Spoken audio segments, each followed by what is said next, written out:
can promise you how many people liked me. So like I wasn't getting like likable votes. I'm not always proud of like all my moments. Some of the times I acted like a clown. Sometimes that care factor overtook me. Either Drew or Kelly Johnson. I'm going to destroy him at second base. And I take off and I'm like, I'm coming to get you. But I am the slowest turtle in the history of the world. Dude, the Compton came out of him. He was looking for a fight. No, he didn't. No, he didn't. He's got it.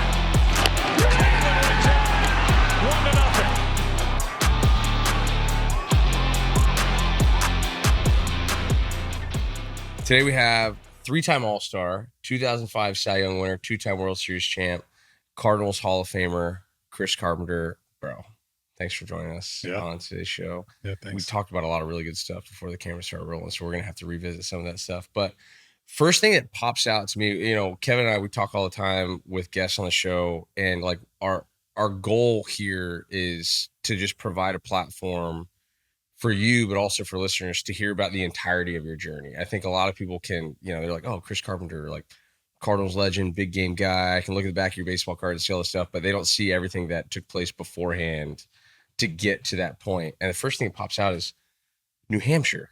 Yeah, man, I mean, I don't know too many guys. I mean, I was going through, and you are the most accomplished big leaguer from the state of New Hampshire, outside of maybe. I mean, I'd say probably most decorated athlete from New Hampshire. Yeah, I don't know many, to be honest with you. Like, Mike Flanagan, I think, is one of the guys. Brian Wilson.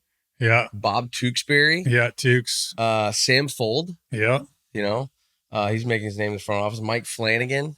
Yeah, that's. But I'm also just thinking all other sports too. I can't imagine there's a ton of athletes that have come from New Hampshire. Some hockey, maybe some like, you know, skiers, winter football, sports, yeah, not football, and definitely not a ton of baseball guys. A lot of Winter Olympics. So that being said, how do you get involved in baseball growing up in New Hampshire? Yeah, I mean, it was something that I loved. I was a hockey and baseball guy. You know, obviously, I go back. I did all the sports, you know, until your 8th grade. I fouled out all the time in basketball, so I got tired of that because you couldn't hit anybody or do anything. So that's where I leaned into hockey more. And then baseball was my summer sport. You know, again, I don't know how old you guys are, but I'm probably 20 years older. Were you in the 30s? 37. Almost 40, yeah. Yeah, so I'm 50, going on 51. And growing up, that's what you played. I played summer baseball in the spring, and then summer baseball for Legion Ball. And then I started hockey in September and played hockey through September until baseball started again. And those were the two sports that I leaned into, and I just really enjoyed playing them my whole life. That makes a lot of sense, because you had this reputation as a player of like, you were just like very tenacious, like with everything, how you did it. Like, you just established this reputation as like this no nonsense, like, I am here to absolutely destroy whoever's in that batter's box. Do you think that came from hockey? Do you think that was born out of hockey? Or do you think that was just in you naturally and hockey just helped you? I think it was both. One was, it was in naturally. I mean, I was that kid in Little League that smashed helmets and stuff when I got struck out or didn't do well. And then in hockey, you had a place to release it all. You just start drilling guys, you know. So I think that was always in me. But it also helped me learn how to channel it appropriately, right? So I always tell my young guys and people that have younger kids that are like, oh, this kid, so you get so emotional. Like, you can't teach emotion and in the care factor in what you're doing, right? You have to teach them how to control it. So the kids that are scared or don't care or aren't real competitive, you're not going to turn them into competitive athletes. It's born in you, right? You guys are competitive because you were born competitive. Like, I'm sure no matter what you did, if it was darts or running or racing or throwing or whatever it was, you could be throwing a rock at something. You're going to be like, I'm going to get closer than you are. Like, we're born like that. And, but hockey allowed me to control it, because you couldn't just be out of control wild drilling people. You'd have to go to the box, set up situations where it was appropriate, and you'd still be able to take it out on someone, you know? Yeah. So how often, because I know when we first met, which was probably a little over a year ago, you know, at the high school, I know you were helping out at the high school. How much have you been able to kind of share that idea of, baseball is so different now at the youth level. Like everyone feels like they have to play it 24/7 in order to make it. And you're sitting here talking about a guy who grew up in New Hampshire where playing baseball year round wasn't even an option because of the weather. Yeah. How much have you kind of shared that idea, and how much do you kind of take pride in the idea that you didn't have to play baseball 24/7, and potentially the reason you made it is because when it came time to play baseball, you still really had a passion for it and loved it? Yeah, I think I share it when I can. But again, as you guys probably have, as you're getting out of the game and meeting parents and meeting people in these types of situations, I mean, it's hard to convince them that, multiple sport athletes that get away from the game are going to be successful. I mean, it's just the way the game looks like now. If you're, nowadays you're playing hockey, you're playing all year round up in New Hampshire. It's the same thing, select, travel, all the time. Yeah. And it's the same. You look at volleyball, anything you go to now, sport for some reason has turned into that people feel like they have to be that individual or one sport person to be successful. And I just don't agree with it. But that's a big reason we started this, is because we're able to get people like you and other professional baseball players that have kind of lived their journey. Now they get a chance to tell it, in the hopes that there are parents that understand that, hey, there's not one way to get to the major leagues. There's a bunch of different paths you could take. Most of us were multiple sport athletes. But I was going to ask you, you're the first one we've had in here whose other sport was hockey. Yeah. What sort of things, aside from like the physicality and maybe some like the discipline you're talking about, knowing when to hit, not to hit, kind of crossed over into baseball? Because I'm not as familiar with hockey. I played a little bit as a kid, roller hockey, but the athletic, crossover between the two sports. Yeah. Well, I mean, physically for sure, I mean, there's nothing you can do away from skating to get better at skating, but also in physical condition to skate. Like you can ride the bike all you want, you can run all you want. It will help for sure. But until you put the skates on and skate, you can't get in and get prepared for that. So one of those things was my legs. Like, I mean, you're constantly in your legs. I felt like it gave me a really good solid foundation in my lower half as a young kid, not even knowing. Again, when I was 16, 15 years old, we didn't have training in the summer to work out and these kids are massive now. Yeah. All I did was play the sport. And I think that it really gave me a really good foundation from waist down to stay strong in my mechanics and those sorts of things. I think one of the things, but again, it's when you get away from the game mentally, when you start challenging yourself in different areas, right? So in hockey, it's a little quicker, right? Yeah. You got to be a little more aware of what's going on around you, especially as a defenseman that I was playing, or the position that I played. Everything's out in front of you. You're trying to anticipate and read and really pay attention to what's going on to get into the play or where you need to be position wise, and what your job is. Where I think as one of the things that made me successful as a baseball player, especially as I got older into my career, was the ability to see things that others didn't. So reading your swing, really being able to pay attention on what's going on and away from me to see where I can utilize things that I needed to happen. And I can give you one super small example of it is in that Phillies Game 5, yeah. Victorino changed his shoes and came up with a different bat halfway through the game.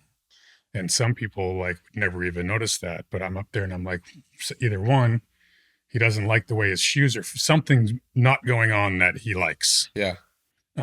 He's struggling somewhere mentally that he's needing to change something, and I don't think most people would recognize things like that. Dude, that's wild. I mean, I've never even heard that. And I've watched clips from that game. 2005, I was a sophomore in high school. So I've seen clips from that game for a long time. So you get drafted in 1993. Mm-hmm.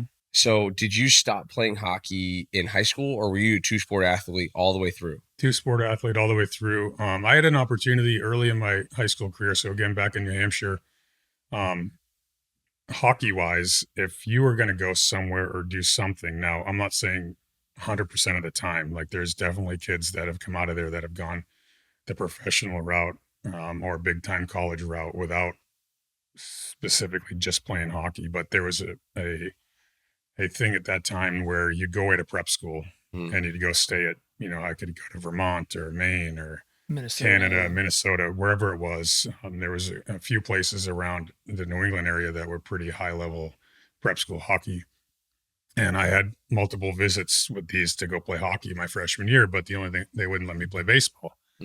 So I was like, I'm out. I'm going back to school because I'm going to play both sports all the way through. And I did that. And I had multiple people my senior year being like, you can't play hockey. You can't play hockey. And I was like, no, I'm going to play hockey and see what happens. And so, yeah, I played it all the way up until it was over.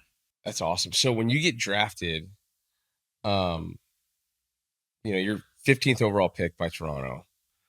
Were you ever able to look back and obviously, there was a base level of talent there that was just, it was very evident, but was there certain things that the front office there, when you got drafted, like, hey, we saw this? Because a lot of times when guys, you're getting drafted at the top of the draft like that, they're not only going and watching you and scouting you while you're playing baseball, they're scouting you while you're doing other things. They're scouting you while you're playing other sports.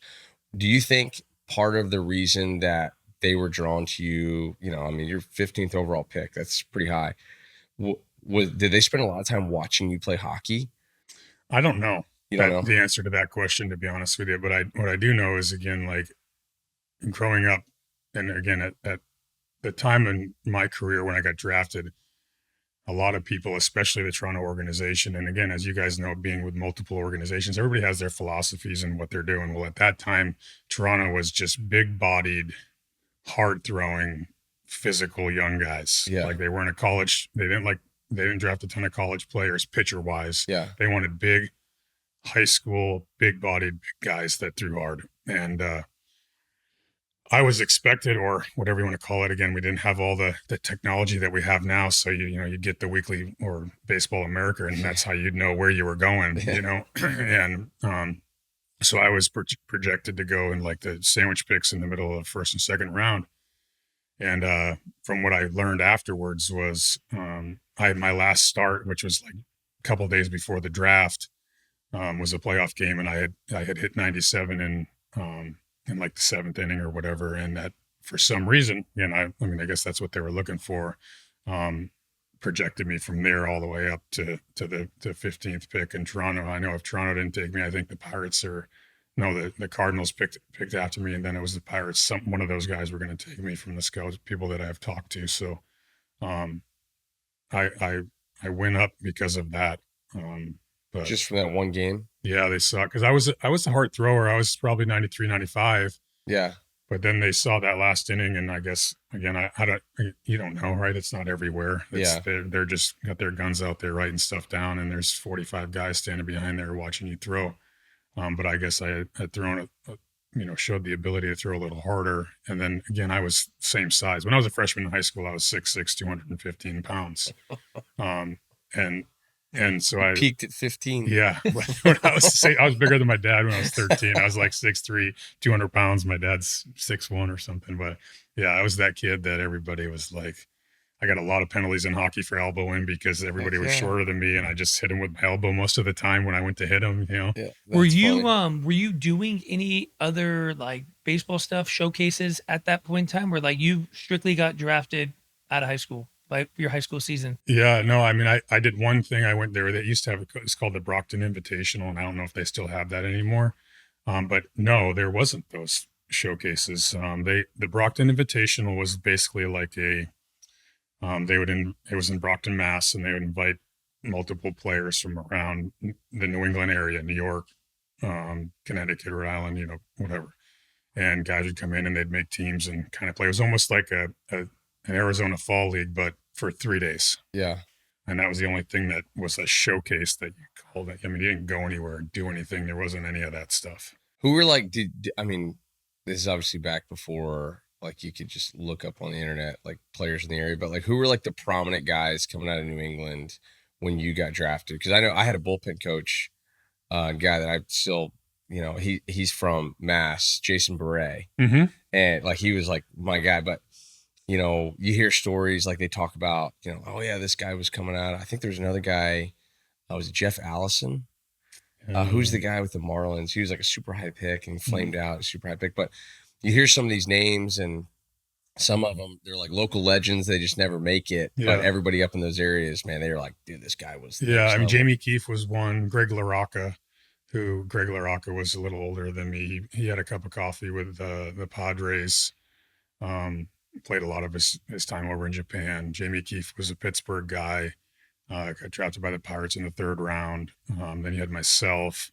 And then after that, there was a few other guys. There's a kid from Houston that played in Houston for a little while, a reliever. And man, I can't remember his name. I have a horrible memory. That happens to you when you get to be 50. But there was a few guys, but there still wasn't a ton. And again, there wasn't the mass like information either. Yeah. It just happened. And I showed up, and my roommate was a kid from New Jersey that I'd never even heard of, and he was a 2nd round pick. So you just didn't have that mass information that was out there to know everything that was going on. You just went about your business. Yeah. Before we jump into, your minor league career, have you ever kind of reflect back on what you're kind of talking about? Do you think it would have been any different if you would have played in, the information world that we have, the social media world, in terms of being a young high school kid?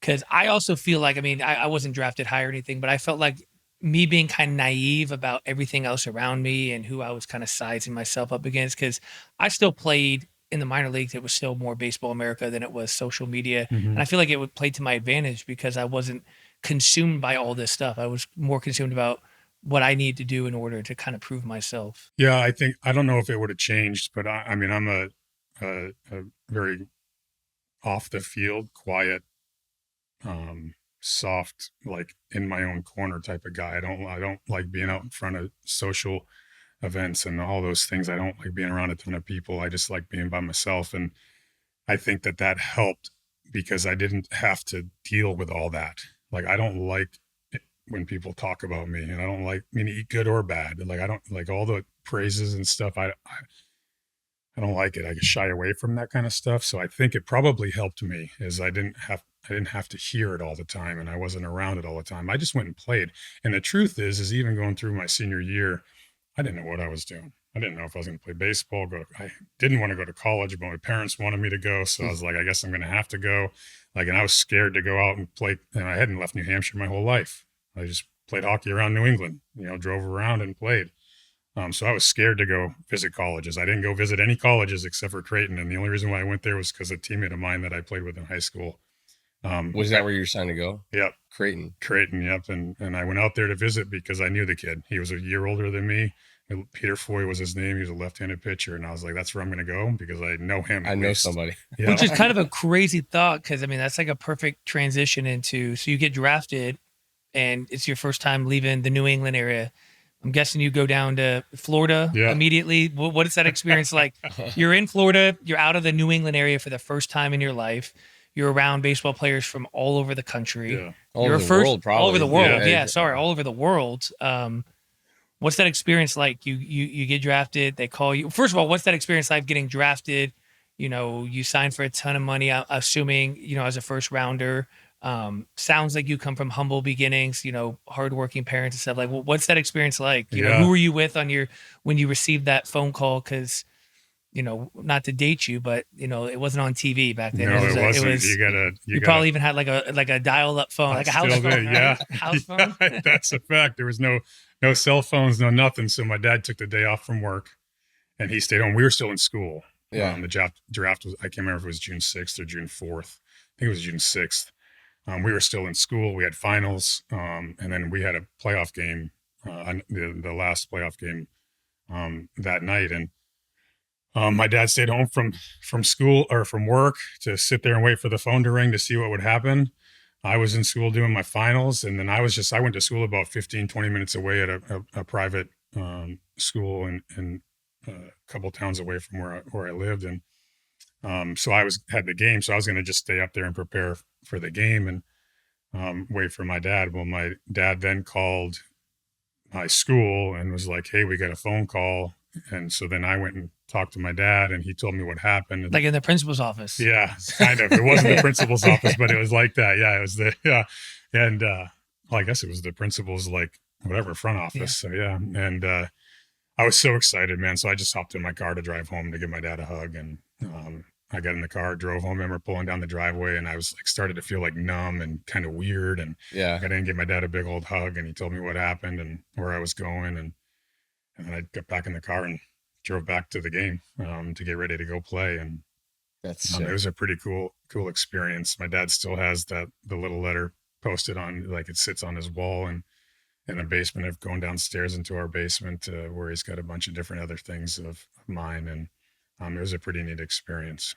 That's really cool. Your folks still in New Hampshire? Yeah. That's both cool. Same house, same everything. Man, that's awesome. So you go back, you play your high school game, and then and then it's amateur career's over. Yeah.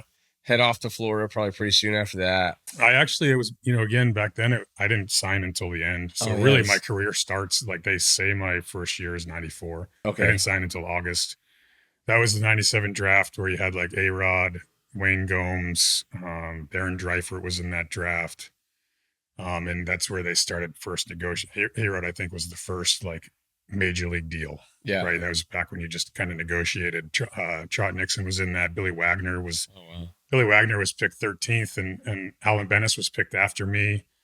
And you'd wait to see who would sign, and then you'd that's how you made your slot value, Yeah. Well, Billy, coming from, I think he came from a Division III school somewhere in wherever, and West Virginia, maybe? Knowing how he's from West Virginia, I think. I don't know where he played. I think he's from West Virginia. Yeah, but knowing how humble he is, and I've met him a few different times. But anyway, so he's like, I'm out. Sign, and he goes right because he was a Division III college guy or something. He signed for like 300 and something grand, which was still a lot of money then.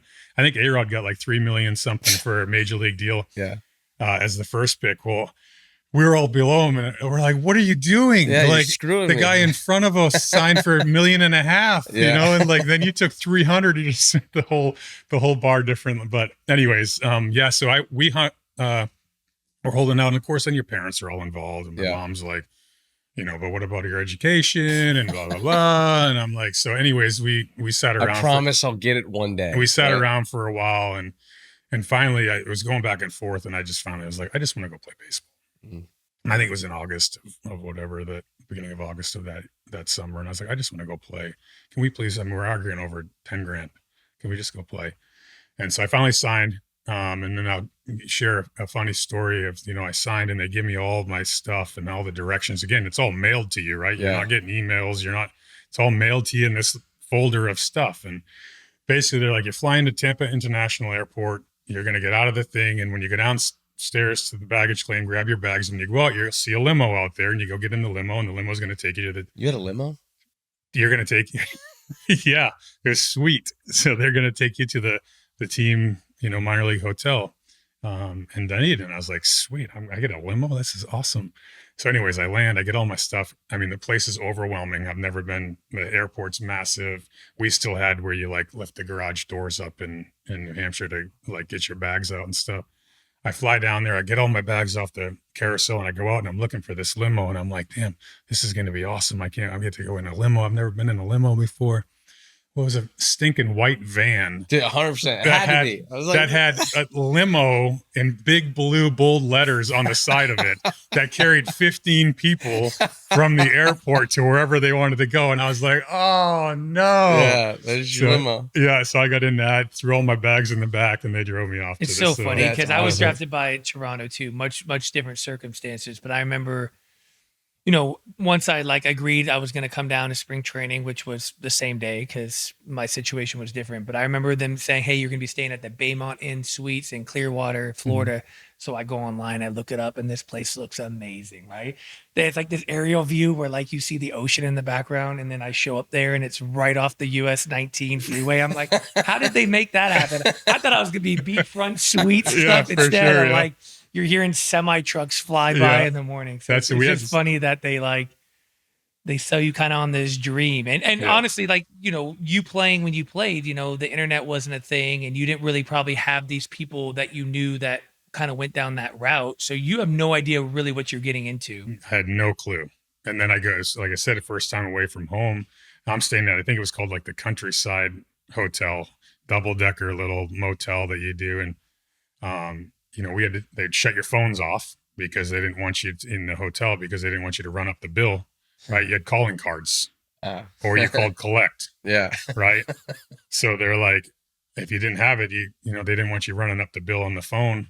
So we'd go out, come home. I went down in August and stayed for like, just kind of worked out for the last part of the rookie league season, you know, down there. And then instruction league back then was a couple of weeks after that. So I had stayed for instruction league. But anyways, you'd go out of the hotel and you'd have to stand, the workout would be done. You'd come home and you'd stand in line at the payphone that's in the corner of the parking lot, waiting to call home. That's freaking They crazy. would check in with my parents and be like, hey, Mom, Dad, I'm good. Yeah, I'm alive. This is where I'm at. I'll call you tomorrow. I get 5 minutes after this guy in front of me that I don't know from some other place. It's like prison. Gonna do it. Yeah. Did you so you kind of mentioned the A-Rock situation. Were you able to get a big league deal when you signed or no? No, he was the only one. I can't actually, I take that back. I don't know if Wayne Gomes or Dreifer, the top three guys, I think Darren Dreifer. I think Dreifer I was a Dodger fan growing up. And Gomes did too. And then after that, it kind of just fell into place. But no, I signed for, I mean, again, it was a ton back then, 585,000 plus school. And now it's obviously a different game, but it started me off real well. It gave me a better advantage than anybody else because I, you know, making that again, my first year, I think we made $820 a month before taxes and expenses. And then they took $200 a month for your live-in billet family when I was in Medicine Hat, Alberta. So I mean, I was taking home $100 and something bucks a month, you know. I don't know how. Well, dude, that's crazy. And it's awesome to hear because I went to junior college right there in Clearwater. So like US 19, like I know well. I'm pretty sure I know where that Baymont Suites is. But so you make your debut in '97. Yeah. So where was AAA at the time? Was that Buffalo? Syracuse. Yeah. So who, you know, when did you get called up? Was it like a September call up? Was it a spot start? So Juan Guzman got hurt. I thought we were playing in Toledo, which was Detroit at the time, Triple H, the Toledo Mud Hens. And there was no talk about me coming up. And I wasn't pitching great either. You were how old at the time? 22? I had just turned 22 and I got called up. My birthday's in 20 days. Yeah. I got called up May 10th. So we were in Toledo, and in Toledo, the visiting dugout was on the third base line, and the clubhouse was all the way across the field in the right outfield. Yeah, the right field line. And there was just, you know, again, there was no phones. There was none of that stuff. So the trainer's running back and forth, coming up, whispering in the manager's ear, you know, and everybody knows what's going on. The trainer. It's always the trainer. Yeah, it's always him. That's good or bad information, right? Yeah. So he's running around, and so all the players know something's going on, right? Because it's happened multiple times. It happens throughout that's just what you look for. And so the trainer's running around, and we thought it was Shannon Stewart was going to get called up. Or got traded or something. There was rumors about him possibly getting traded or something was going on. And then after the game, they called me in and they're like, you're going to Minnesota. You're going to pitch in 3 days. And I was like, oh my gosh, this is like, they called my parents from the hotel payphone or hotel phone with a calling card. I'm like, I'm going. And off I went to Minnesota in the old baggy world. Yep. That's freaking awesome. Was there someone else on your AAA roster pitching wise that you felt like, you know, if there was a pitching need, they were probably ahead of you? Or did you kind of establish yourself as kind of potentially the next guy up? Yeah. Man, I don't remember who was there. To be honest, when I got called up, I know that I had a chance to make the team out of spring training. So I kind of felt like I had an opportunity. But again, you never know what's going to happen. I mean, later in my career, I found a jersey in the clubhouse in the equipment room where the clubhouse guy is that was made for me. And I was number 66 that never got used. He's like, oh, they called down, told me to make a jersey for you because you're going to get called up last year. And then they called down the next day and were like, no, he's not coming up. Never mind. So I just, they threw the jersey in the bucket and Did you keep that jersey? Yeah. That's I found awesome. it like I'm telling you, it was probably 10 years later, or not 10 years, probably 8 years later. I found that jersey back there. And that's sick. So I think probably I didn't know if I was the established one or not, but I knew that I had an opportunity at some point during the year that I was hoping to get a chance. And that was my goal. Like my goal was every single level I went to, I want to get out of there as fast as possible, no matter what it looked like. And I'll just go figure it out at the next level. So before we get into your debut, that year you were in big league spring training. Was that your first big league spring training that year? Second big league spring training? So you knew you were like, and coming into camp that year, was there a conversation with the front office? Who's the manager at the time? This is Cito Gaston. Cito's still there. Okay, Cito's there. Was there a conversation with him going into spring training that year that you're competing for a rotation spot? No, there's none of those conversations. It's just like go play and see what happens. Again, there's a lot more information and a lot more conversation now than there was back then for me, anyways, or through my experience of what it was like. So no, there was whispers through the clubhouse that there's a chance that I make it, but there was no conversation coach wise or one-on-one like that. So you make your debut in Minnesota at the Metrodome. Family there? Parents there? Parents there, Everybody comes. Who do you start against? Who's pitching for Minnesota? Gosh, bro, I don't remember. Come on, man, you gotta remember these things. I don't. I have a horrible memory. Who led off for the Twins that day? Chuck Knobloch. So I can go through that. First big league hitter. Yeah. So, again, the technology, we were VHS, right? For video to watch stuff. And I had no idea what I was doing. And they still had the guy that would go out and watch, your advanced scout. Go out and watch. So they'd hire you to go sit in the stands. Follow the Twins for 5 days. Yeah, a week before you were going to face them, following them, scout them out, write up their report and send it to you. And then you'd find it when you got in there, right? So they had all these reports, and Benito Santiago was my catcher. He'd caught me a little bit, I think, in spring or whatever, but not very much. And again, the starting catcher back then didn't warm the pitcher up. Yeah. Right. You had your bullpen catcher guy warming him up, and then the starting catcher would come down for the last 5 heaves just to see where you're at and get his arms loose, and then he'd run out behind you. So Benito comes out, and I'm standing on the mound, and the game hasn't even started. He comes running out, and he lifts his mask up, and he's like, "What you got, Holmes?"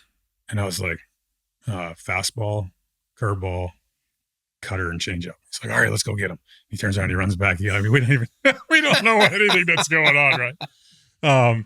But we go through the scouting report, and one of the scouting things on Knobloch was you get ahead of him, you cannot throw him a strike breaking ball. He's a good 2-strike breaking ball hitter. Yeah. You can bounce it if you're going to throw it, but you have to bounce it. And my game back then was 4-seam fastball away to righties, 2-seamers into righties with a big hook. Yep. Baby cutter every once in a while, but not very often, and a changeup that was okay.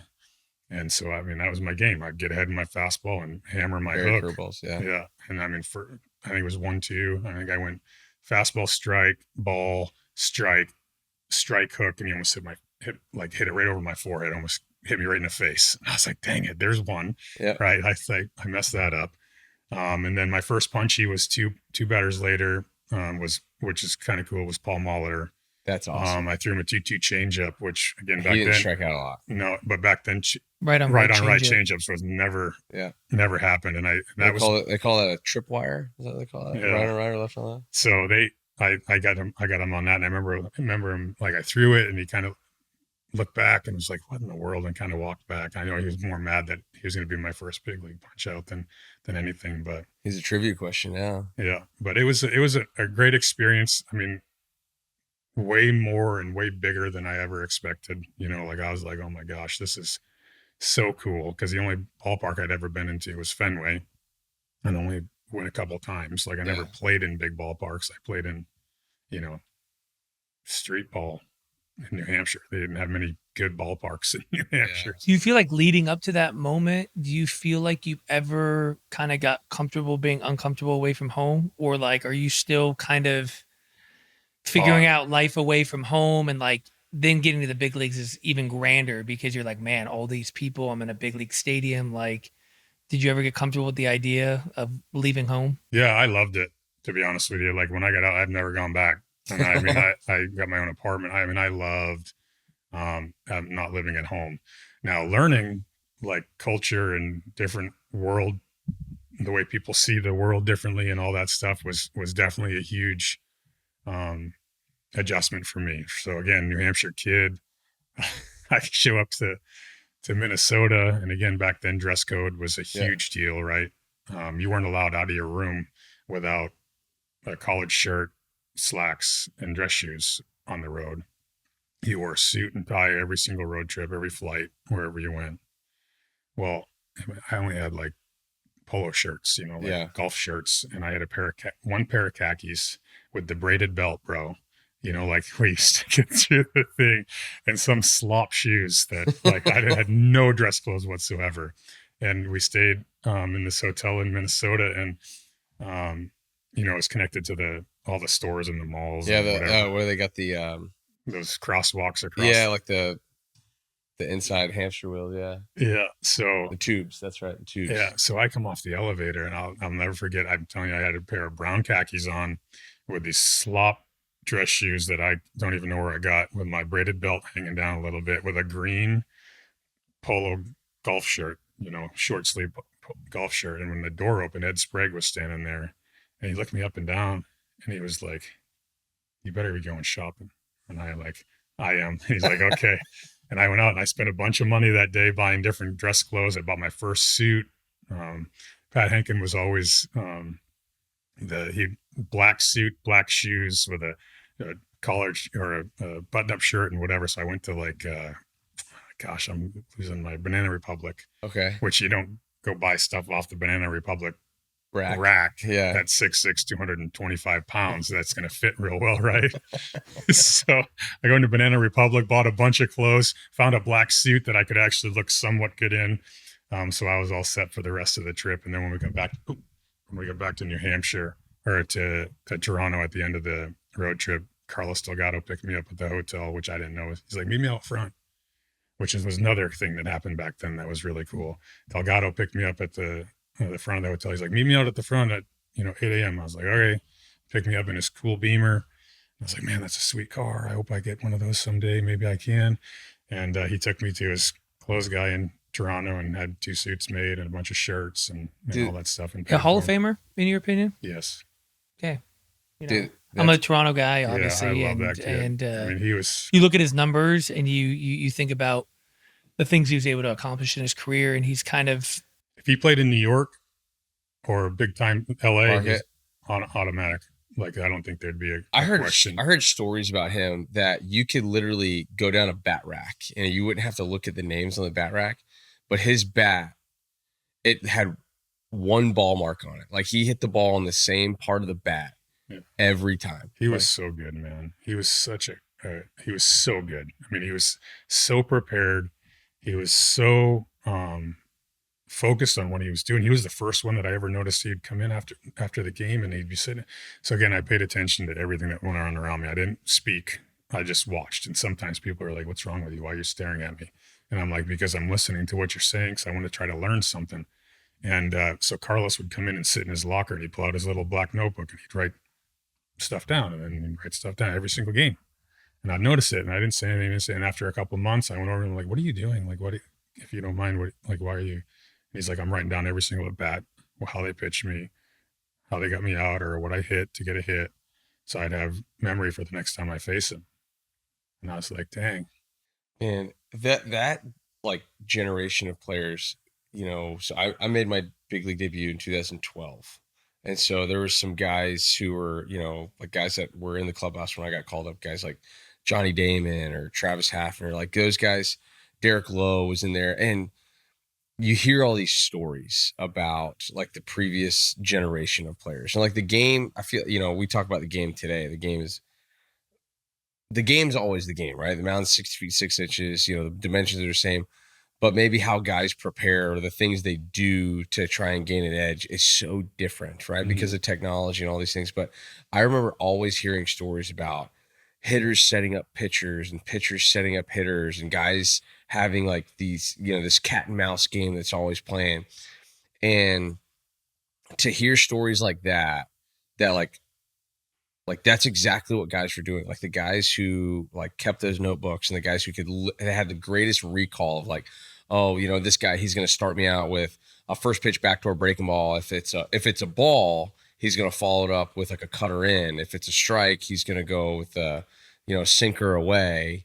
And if he throws me a sinker away, I'm taking him deep. Yeah. You know, you'd hear guys say that stuff. And like, so I would hear stories about that as a young player. I'm like, is this stuff real? Like, is this really what's going on at this level? Because if it is, I'm going to get eaten alive. Yeah. And then, but you just, like you said, like you just get, you're forced to like, man, really got to just like pay attention and just like learn on the fly. Yeah. Because there's a lot going on here that I've got to get better at like daily. Yeah. I think that's part of what makes, you know, you guys successful, me successful, is that understanding and recognition of paying attention, to try, like, you're trying to figure out how to get better each day. You're not okay with just doing your normal routine that is just going to see where it takes me.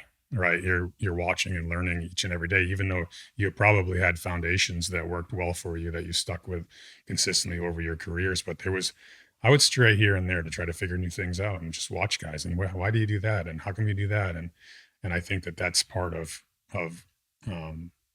what makes good big leaguers, and then ones that can't stay. Yeah. Speaking of good big leaguers, maybe great big leaguers, the following year you team up with Roy, right?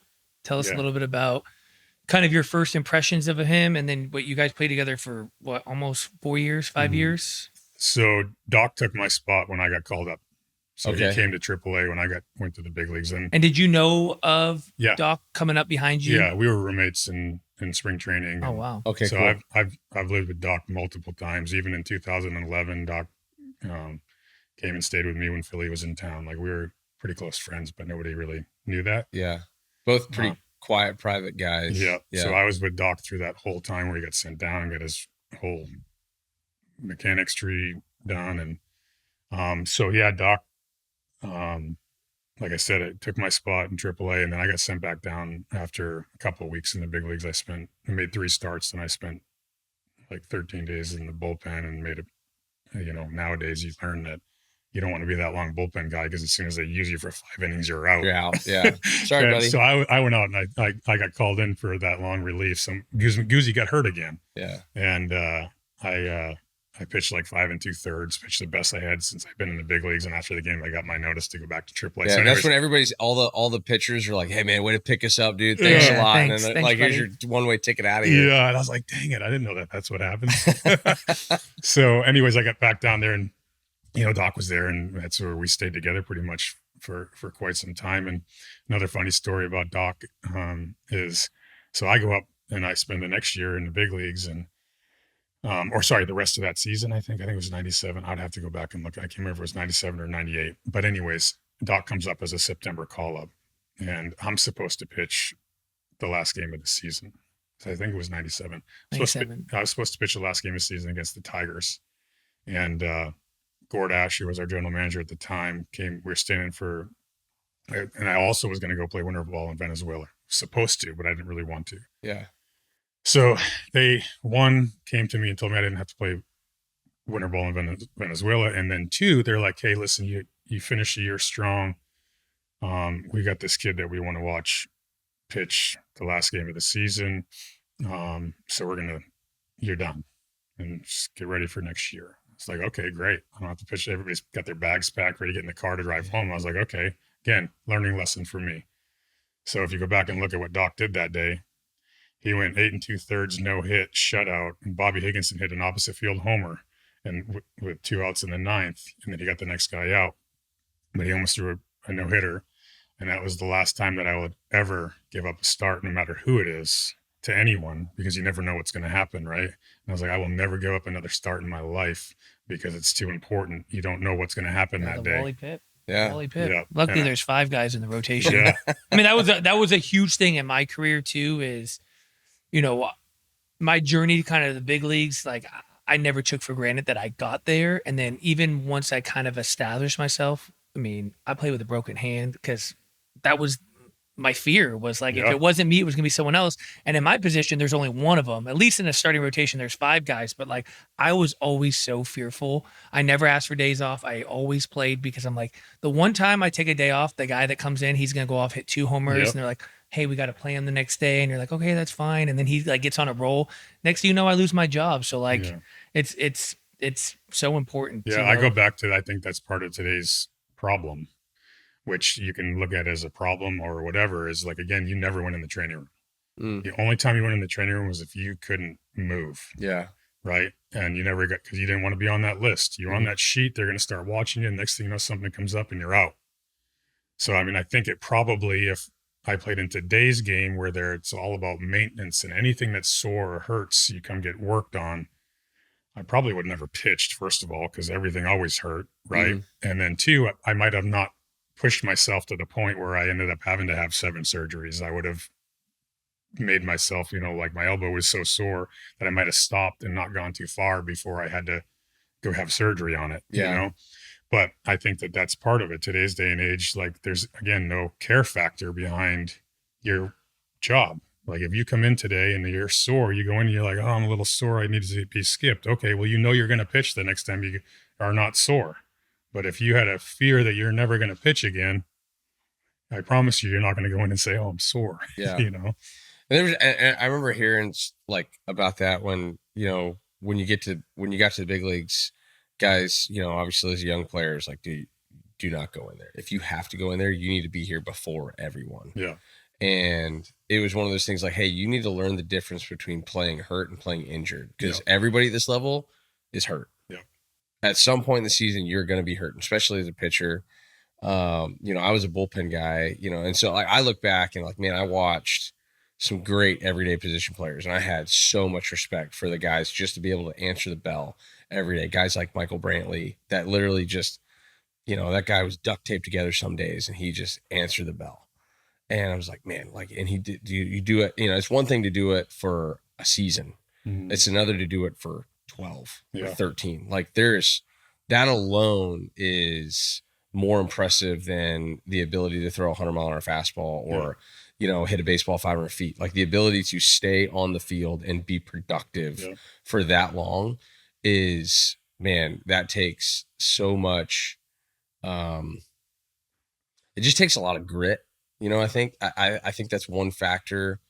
But there's also a confidence level to it too. I feel like a lot of players don't want to play at 100 or less than 100% out of the fear that they're not going to perform. They're not going to perform well. Where like my mindset was always like, I didn't want my job to get taken. And I always felt like I'm going to give you 100% of what I got. It might not be 100% today. I might only be at 50%, but you're going to get everything out of me that day. And that's just kind of how I grew up. Yeah. And I think that's what people kind of appreciated about my game. And I'm sure the same for you, because I think you kind of look back at your time in Toronto and, like you said, maybe it would have been different in today's day and age because, the training room's so accessible, the information's so available, the ability to keep guys healthier now is probably a lot more than back then. Yeah. But it was also part of kind of your journey to who you became is, one, you wanted to take the ball every single day, and two, like you probably learned a lot through kind of the injuries that you had during your time in Toronto, which ultimately led you to be the guy that you became. Yeah, I agree with that. And I agree that,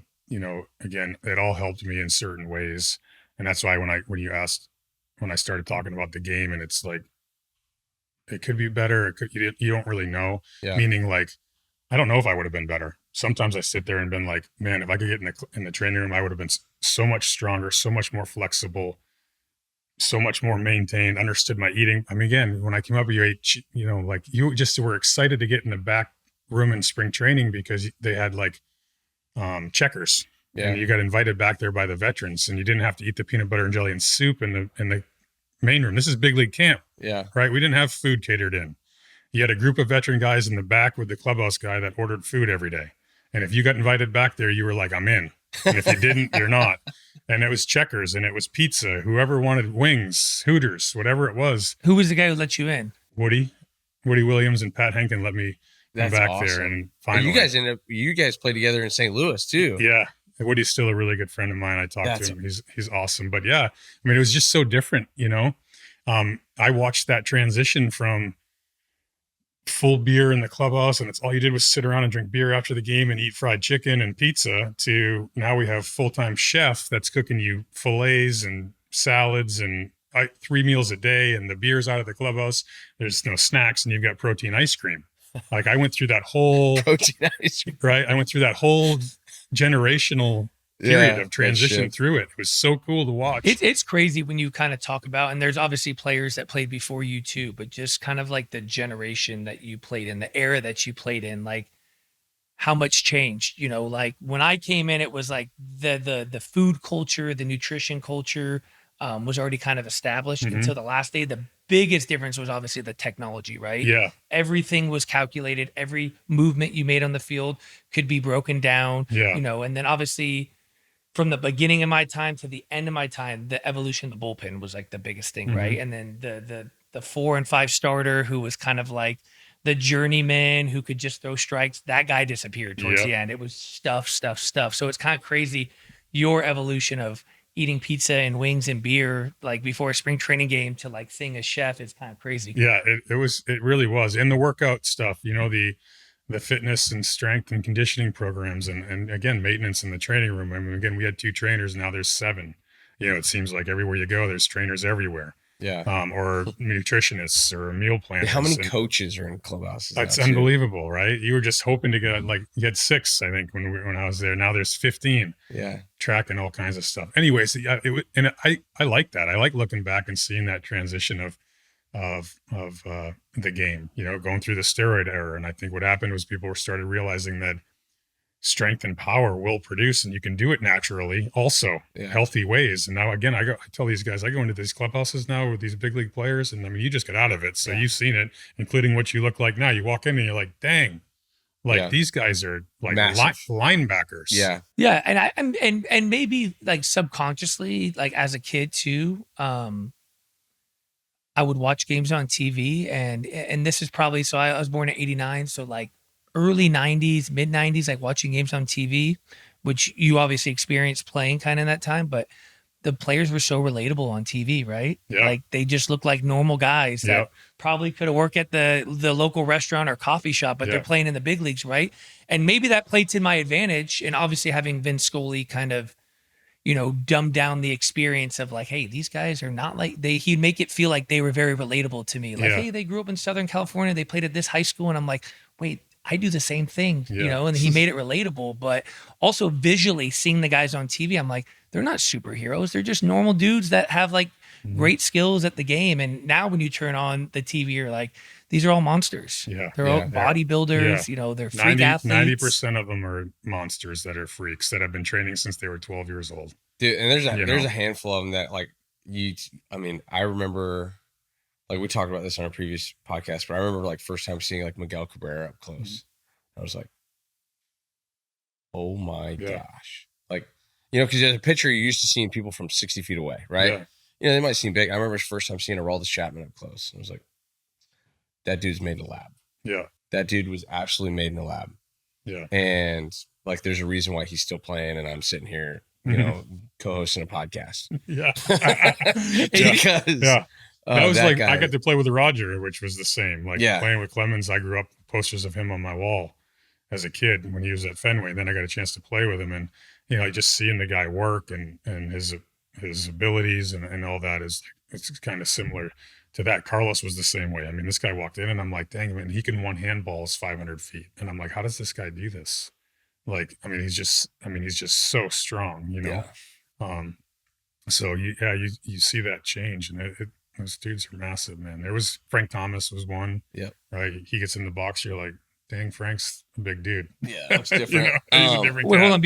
Before we kind of move on to, you know, you get released by Toronto after a series of injuries. Kind of take us back to, you know, obviously playing with Roger Clement and obviously Doc, you know, arguably 2 of the greatest pitchers of all time, right? 2 of the greatest right-handed pitchers of all time. Things that you kind of learned from them, and then, you know, take us through kind of the injuries that you had that ultimately led to your kind of release, and things that you learned about yourself, and maybe things that you learned, maybe just being around the team, guys like Roger Clemens, Roy Halladay. I was fortunate. We were talking about like different players, and just, I mean, we had talent, man. Every year I was there. So when I got called up, you had Joe Carter, Roger, Pat. You know, Pat Henkin won a Cy Young with a 91 mile an hour cut fastball and a huge hook. I bet he could dot a gnat's ass like you've never seen. I mean, he knew exactly where it was going in all 4 quadrants, and he'd carve you up with all of it. So I mean, I had an opportunity, and then you had Sean Green, Carlos Delgado, David Wells, right? So David Wells, you talk about David Wells, bro, like talk about not working out, Was not Cone, doing anything. Did you ever cross paths with David That Cone was there? the trade. They were traded for each other. Yeah, that was the maybe. No, Cone was right when I got there. Roger was the trade. Roger and David were the trade. Cone got traded to where did he go? New York. He went to New York for right when I got there, and I can't remember who it was for, to be honest with you. But so I mean, David Wells was probably like he didn't do a whole lot, right? And I know everybody makes fun of him, call him Boomer, and he, one time he came out with those cutoff shirt. It was the funniest day ever. They started with those cutoff shirts, and you wear a t-shirt underneath it. He was warming up in the bullpen with no t-shirt underneath it, just his tank top shirt, throwing in there. They got a call down in the dugout from the general manager, and like, what is Boomer doing? Tell him to go put a shirt on. He cannot come out like that. But anyways, this cat is, I mean, probably the best athlete I've been around. That's golf, basketball, no matter pong, anything. I heard he could jump, he could run. I mean, I heard he was because he was honestly like the argument for like CC Sabathia like 20 years later. He's like, hey, don't mess with that guy. Yeah. He doesn't need, don't have him lose a ton of weight, like all that stuff, because David Wells was the greatest athlete ever. And I guess there was like 1 year when they were like, hey, we're going to try and get you in shape. And he was terrible. And he was like, dude, I'm not going, like, no, let me be me. Same thing happened with Lance Lynn. It was the same. They did try to do that. He came in, lost like 45 pounds and was brutal. And he's like, heck with this. I'm going back to just get my weight on. But it was great. I learned a lot from all of them is my point. Again, I go back to sitting and listening and paying attention and not speaking. And I learned competitiveness from Pat and Roger and Boomer and all these different examples of what that looks like. I saw all kinds of different examples of what it looked like to work, what it looked like to prepare, how to handle yourself as a big league player. Like I learned so much from these guys, and I think Doc did too. Again, Doc came up, and did he have the nickname Doc early on? Yeah, we named him pretty early. Yeah. How did he get it? They just Doc Halladay. That movie was a big movie at the time, so they called him Doc. Tombstone. And he hated it. He hated it. He hated his real name, which was his real name was Leroy. And anytime you called him that, he'd get super mad. But so it was Royer, but for everybody called him Doc. And he came up, and I think he learned a lot from these guys too. But he had that struggle for a few years there, where he ended up back in the minor leagues and changing his whole mechanics. And he got sent out and spent half a year in rookie ball again, and then changed his whole mechanics and worked his way up to come back and get better. I don't know how many people know that story, but I'm assuming it was out there. But yeah, I mean, we were both terrible in '98. They basically told him, like, you're not coming back until you either do something different or whatever. And he worked, and that's what, again, challenge made him better. But point of going back to that is I think we both learned a lot from all the guys that we had opportunities to be around, which I was thankful for. And then, going over to St. Louis was a huge advantage for me of seeing something different. But the injury stuff was always an issue with me. And then ultimately I started, and this was like part of it, like I've become their number one, Toronto's. So I'm starting opening day in 2002 against Pedro Martinez in Fenway, which is where I grew up going to games. And they told me that coming into spring training. I come into spring training, they're like, you're starting opening day. I know exactly where it is. I'm going to have 7 million people I literally grew up 45 minutes north of Fenway in New Hampshire. You could drive to Boston like that. And so I get to spring training and I'm starting to throw, and I'm like, my shoulder doesn't feel real good. But I'm not saying a word because I'm about to start opening day. And all that being said is I went back and forth on the disabled list with shoulder issues multiple times. They continued to push me, saying there was nothing wrong. It was just tendonitis or this or that, because at that time we finally got to the point where we were starting to push for like wild card spots and stuff. And that, and I remember as soon as we got knocked out of the race, I went out and I started one more game in Oakland, and man, I was throwing the ball and I was like 95. And then we had a long inning. It was cold. I went back out, and all of a sudden I was like 88 throwing balls at the backstop, and it hurt so bad. And I ended up having the labrum surgery. And again, at that time, I just thought I was going to have surgery and come back, and nobody talked about releasing. Nobody talked about anything. And so I thought I was making $3.5 million that year, which was big for a player like myself. And I thought I was going to have surgery and be back with Toronto next year and work through my rehab and get back. And that's what the whole talk was. And then I had the surgery, and a week later, man, they called me into the doctor's office, and the general manager didn't have the, whatever you want to call it. Stones? To tell me himself. He sent Tim McCleary, who was his assistant general manager, go down and tell me that they were going to release me. And I was like, really? And they're like, yeah, we're going to release you and whatever, and you'll become a free agent, but we'll sign you back to a minor league deal. And I was like, yeah, no, I'm good. I'm going to go. Let's see what else is out there. See what else is out there. And I was scared, man. I was like, I didn't know. You're coming off. I mean, labral surgery is not. Back then, it wasn't. It was a flip a coin, and it wasn't like, hey, you're going to be back. Tommy John had just becoming, more prevalent. And they're like, well, you're going to come back from that, but the shoulder injuries still then were kind of a death sentence. Yeah, and the one that I kept going to was Alan Bennis had it, and they did the capsule shrinkage at the times too, and they're like, he never came back from that, and I was like, I don't want to be like that. So ultimately, I was scared. I didn't know. I thought it was in that my career shifted and changed. My priorities changed during this time. I was just starting to figure things out mentally and what was important, and they let me go. I went home.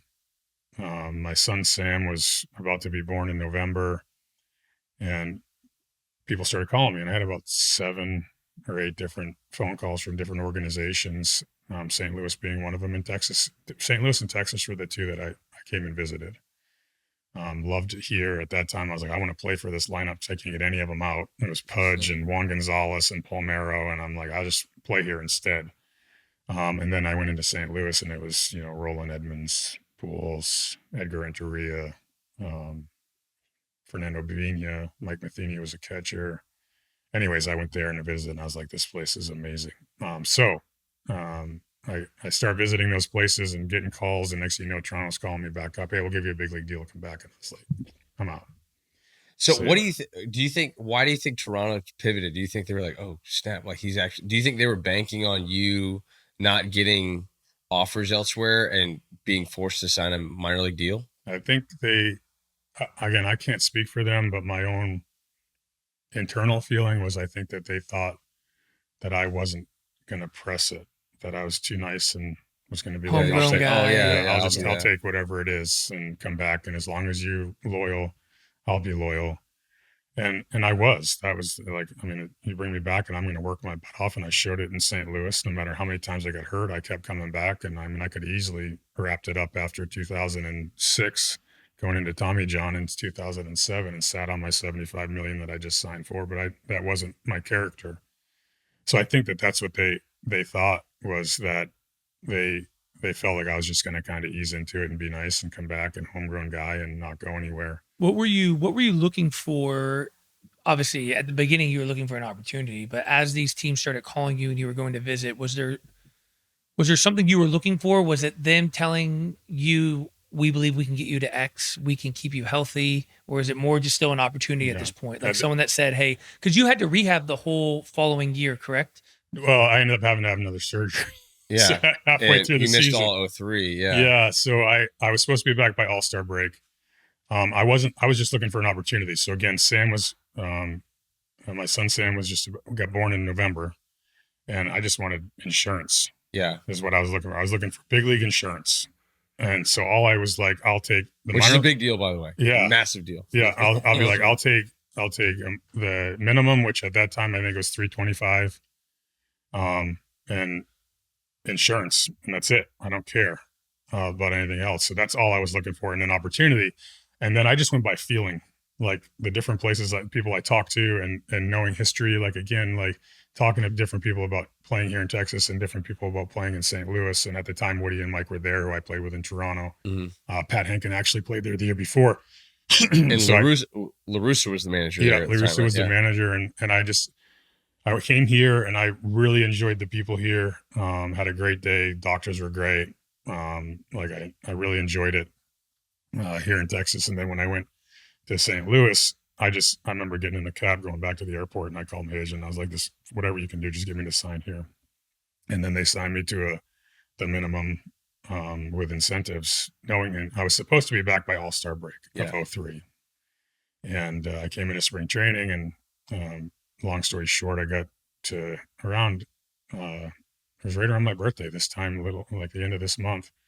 They came into Miami to play the Marlins, and I was at the point where I was just about to start games. I was throwing live BP, and they came in and they wanted me to throw live BP to the big league guys down at the Miami Stadium.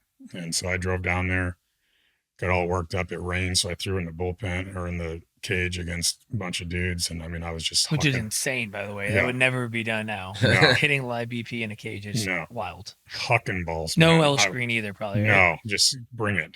And I mean, just chucking balls. And I remember I looked up, Dunk and Tony were looking at me, and I felt so good. I'm like, I'm back.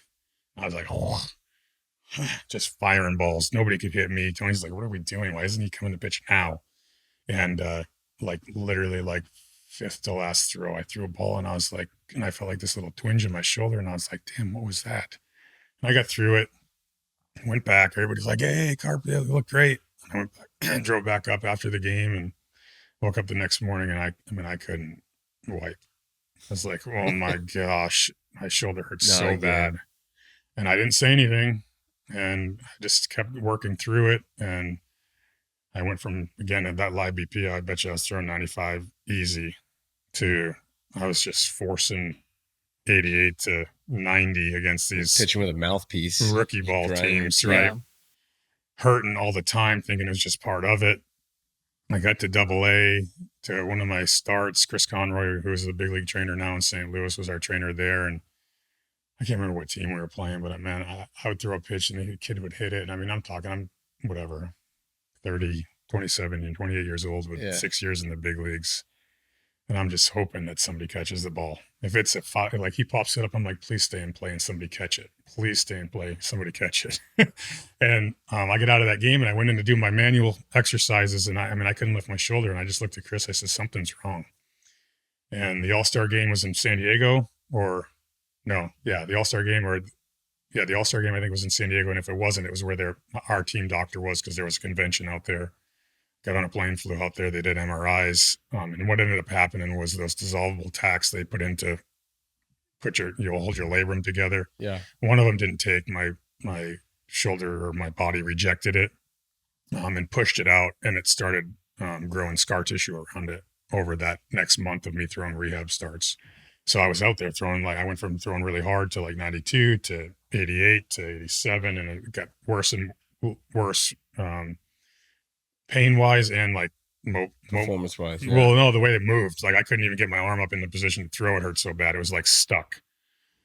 So they saw it. He went in, All-Star break of 2003. My doctor went in and took it out, showed me what happened. And I'll never forget, I came out that day and I was like, oh my gosh, I feel normal again.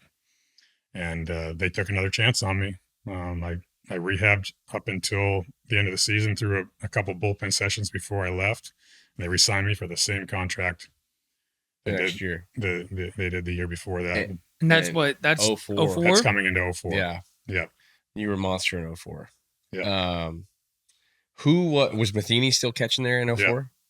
Yeah. And obviously, who was the pitching coach? Was that Dave Duncan? Dave Duncan. I mean, so, and St. Louis has a rich history of winning and pitching, especially. But you were kind of at the forefront of, because I think 04 is kind of when you really started establishing yourself as a dominant, kind of leading the rotation in St. Louis. And then, a couple years later, this young kid named Adam Wainwright comes up and he's kind of the heir. And then you've got, Michael Waka and then Carlos Martinez, and you have all these great arms that kind of come up. But you were 04, because St. Louis was always really competitive, but your ability to bounce back from those injuries and establish yourself as like not only like a quality big leaguer, like a good big leaguer, like hey, this guy's taking the ball for us when it matters. That was when St. Louis really started that run. Yeah. And because in 2004, did you guys make the postseason in 2004? Mm-hmm. Yeah. Yeah, that's the Red Sox beat us to break the. Oh yeah, duh. World But that Series, was that was the year. Yeah, so that was it. 2004, you guys make it. You pitch your tail off, but then you can't pitch in the postseason. Yep. So I mean, that's got to be like. So you grinded for all these years. Yep. You know, you come miss base In Boston, which is again where yeah, essentially 2 years of rehab. You come back, you dominate in 2004. And you pitch some big games down the stretch, but then you have, was it the nerve issue? Yeah. So Yeah, was that in your shoulder or your elbow? Bicep. That was bicep. Pitching against Arizona at home, like 5th inning or so, I threw a ball and I felt like this burning sensation in the middle of my bicep, and I was like, I didn't feel right. We'd already clinched. No, maybe we didn't. I don't know. But anyways, I'm like, that didn't feel right. So I threw another pitch, and like, I don't know if you ever pulled an oblique. And you're like, you do it and you're like, that doesn't feel good. So then you try to do it a couple more times and you're like, yeah, that doesn't really feel good. Yeah. I better stop. So that's what I did. I threw a couple more and I'm called time, and I got taken out. And anyways, they looked at me and they're like, yeah, you just maybe like a strained bicep or whatever that might be. And we go from there to Milwaukee. And I remember waking up the next day going into Milwaukee to get my post-start lift on, and going to the workout room, and I start to like do my stuff, and like, I mean, it's not even firing. Like, I mean, I would I'd try to lift a like curl, and I mean, it's just straight flabby. Wouldn't even fire. I'm like, what in the world? So anyways, I went and saw him, and it turned out that I had like basically stretched a nerve, and I was begging, I was throwing, I was throwing bullpens. I was begging Tony, and this is something I respect Tony, man, so much. One, he's super easy to play for, and two, he just is a professional dude. No matter what anybody says about some of the things that he's done in his past, I wanted to throw, and I was begging him to throw. I was throwing bullpen sessions, and everybody was pushing for me to throw in that World Series. And Tony, we were walking through the hall in Colorado right at the end of the season. I think it was Colorado, and he's like, Carp, I'm not going to let you do it. He's like, you've worked too hard to get back to where you're at for me to be selfish to put you out there on the mound and it happen again and you not heal. He's like, I'm not going to do it. And he wouldn't let me pitch, which I'm not going to say cost us the World Series, but it definitely took a link out of our ability to compete a little better. And I respect him for that. So that off season, is that when you signed your deal with the Cardinals? No. So then you go major league minimum, major league minimum, league minimum. But they had an option. Both deals that they signed. It was league minimum with an option year. Got it. Both deals. And the option was like for $1.5 million or something with incentives to get me to 4 or something like that. So no, I went into 2005, and then after 2005, they still had an option, another option, and they ended up coming to me and being like, hey, well, I think winning the Cy Young probably has to do with it, right? Yeah. 21-5, 2.8. You moved your own needle. ERA. Yeah.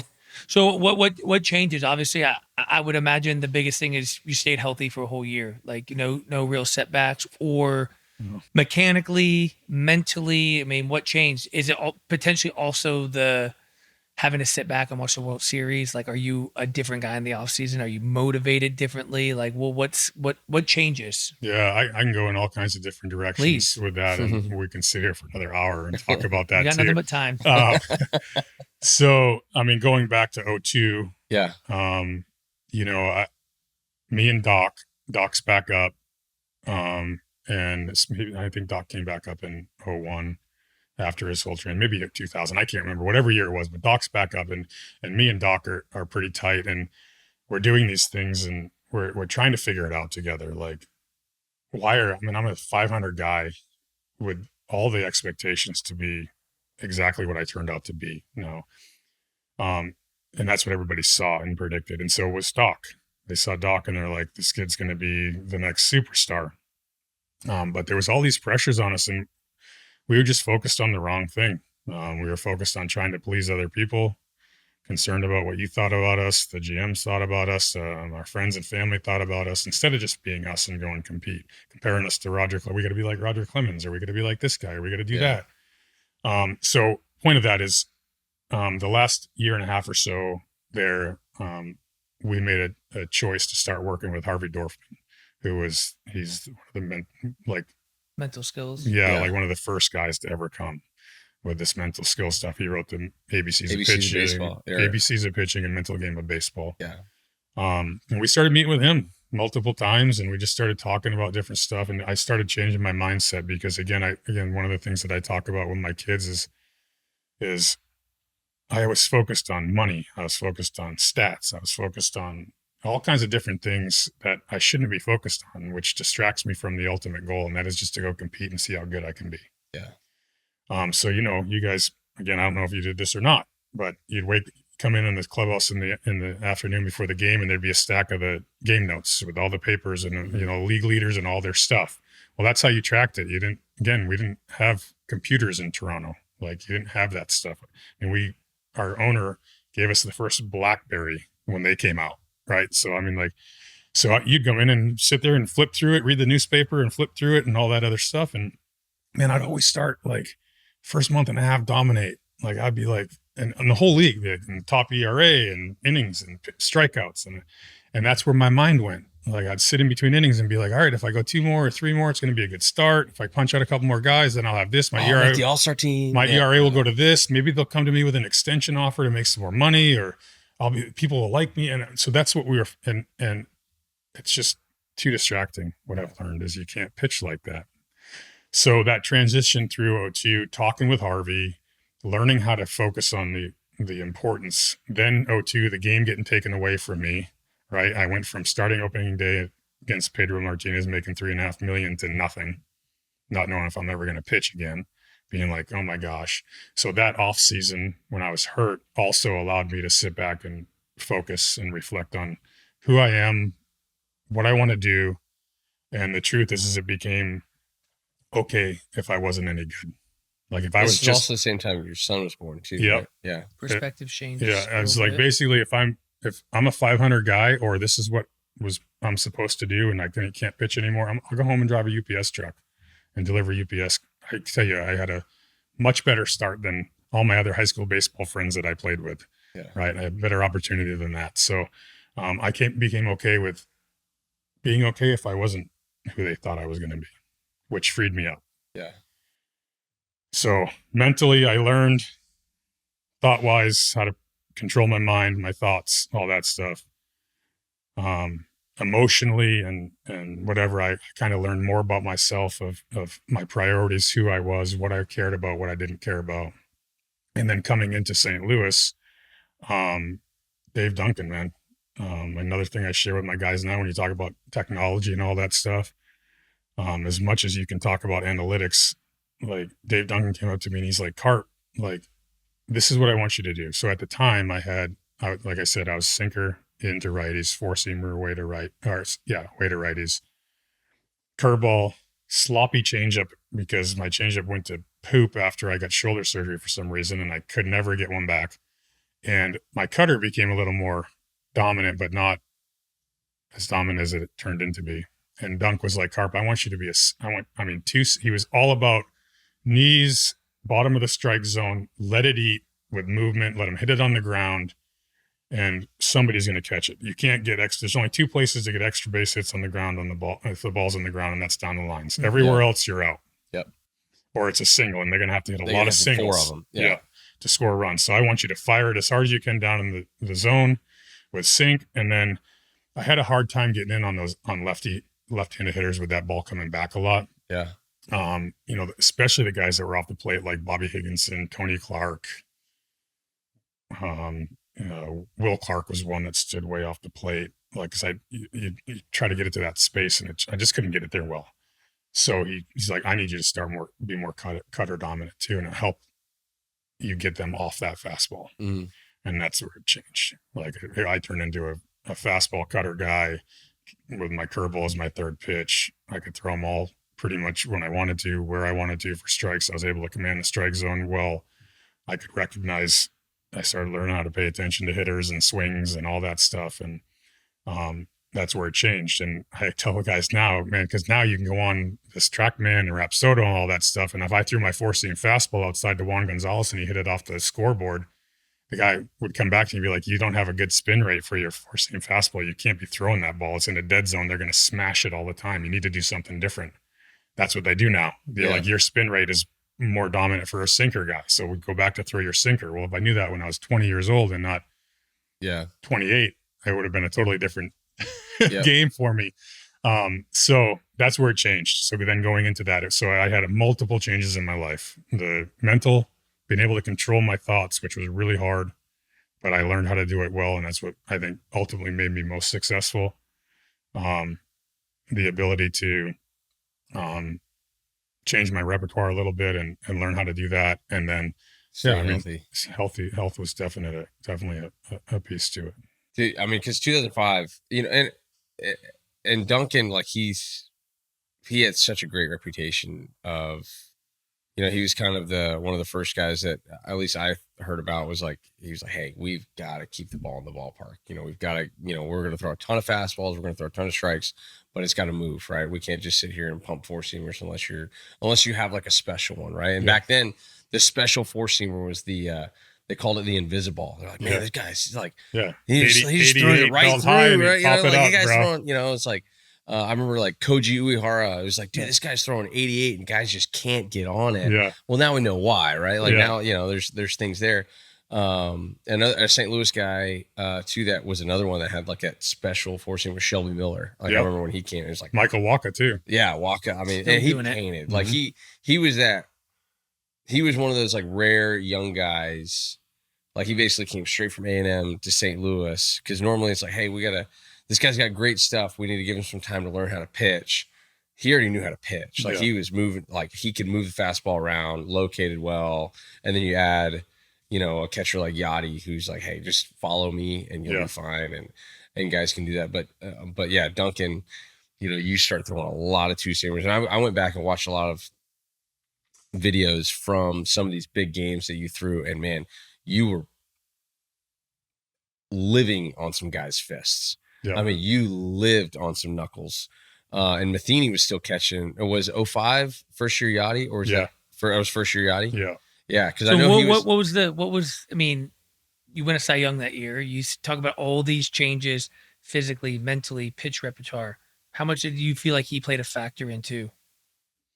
Yeah, I mean, or was he still a young kid, still trying to kind of establish himself? He was still a young kid trying to establish himself, but he also learned from Mike.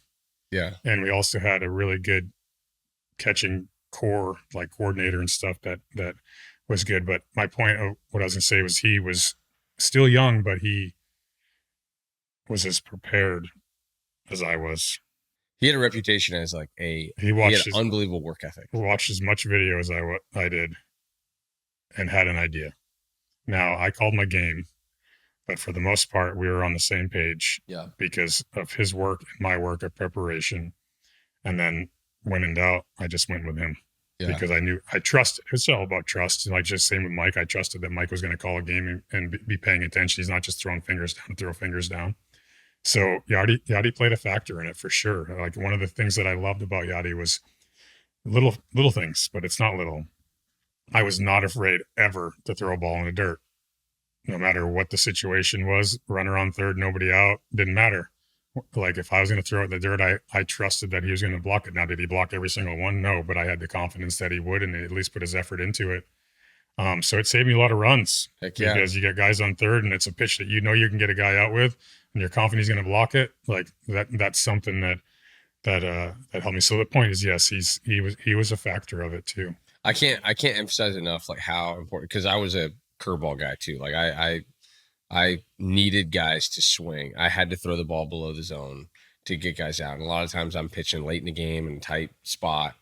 And man, I was super blessed to have some unbelievable catchers, Roberto Perez and Yan Gomes that, dude, those guys, I mean, they knew. They were like, hey, like I want you to throw it there. Like I'm calling this pitch and I want you to bury it. And I'm going to smother it up with a guy at third base, the tying run, and we're going to win this game right here. Yeah. And the confidence to be able to, because as a pitcher, like if you are second guessing at all the pitch you are about to try and execute, it's over. You're going to hang, especially a breaking ball. Like if you don't have full conviction in what you're trying to do, you're going to hang it, and it's probably getting hit off, into the seats. Yeah. But he also, I mean, he took a lot of simplified stuff with the running game. Like, right, I didn't have to worry about runners on first as long as I didn't get into a pattern. I was quick anyways. I was usually 1-1 or less, but which is fast. I never worried about a runner on first base. I Yeah. don't care who it was. Could be the fastest guy in the world. Go ahead and try. As long as I didn't allow you to time me up, Yeah. you're going to get thrown out. So that made it simple. More focus on execution than what's going on behind me. Yep. Did you see it in him as a young guy? Like you knew he was going to be great? Yeah, well, you knew he was going to be really good. You didn't know how great he was going to be, but you knew he was going to be really good.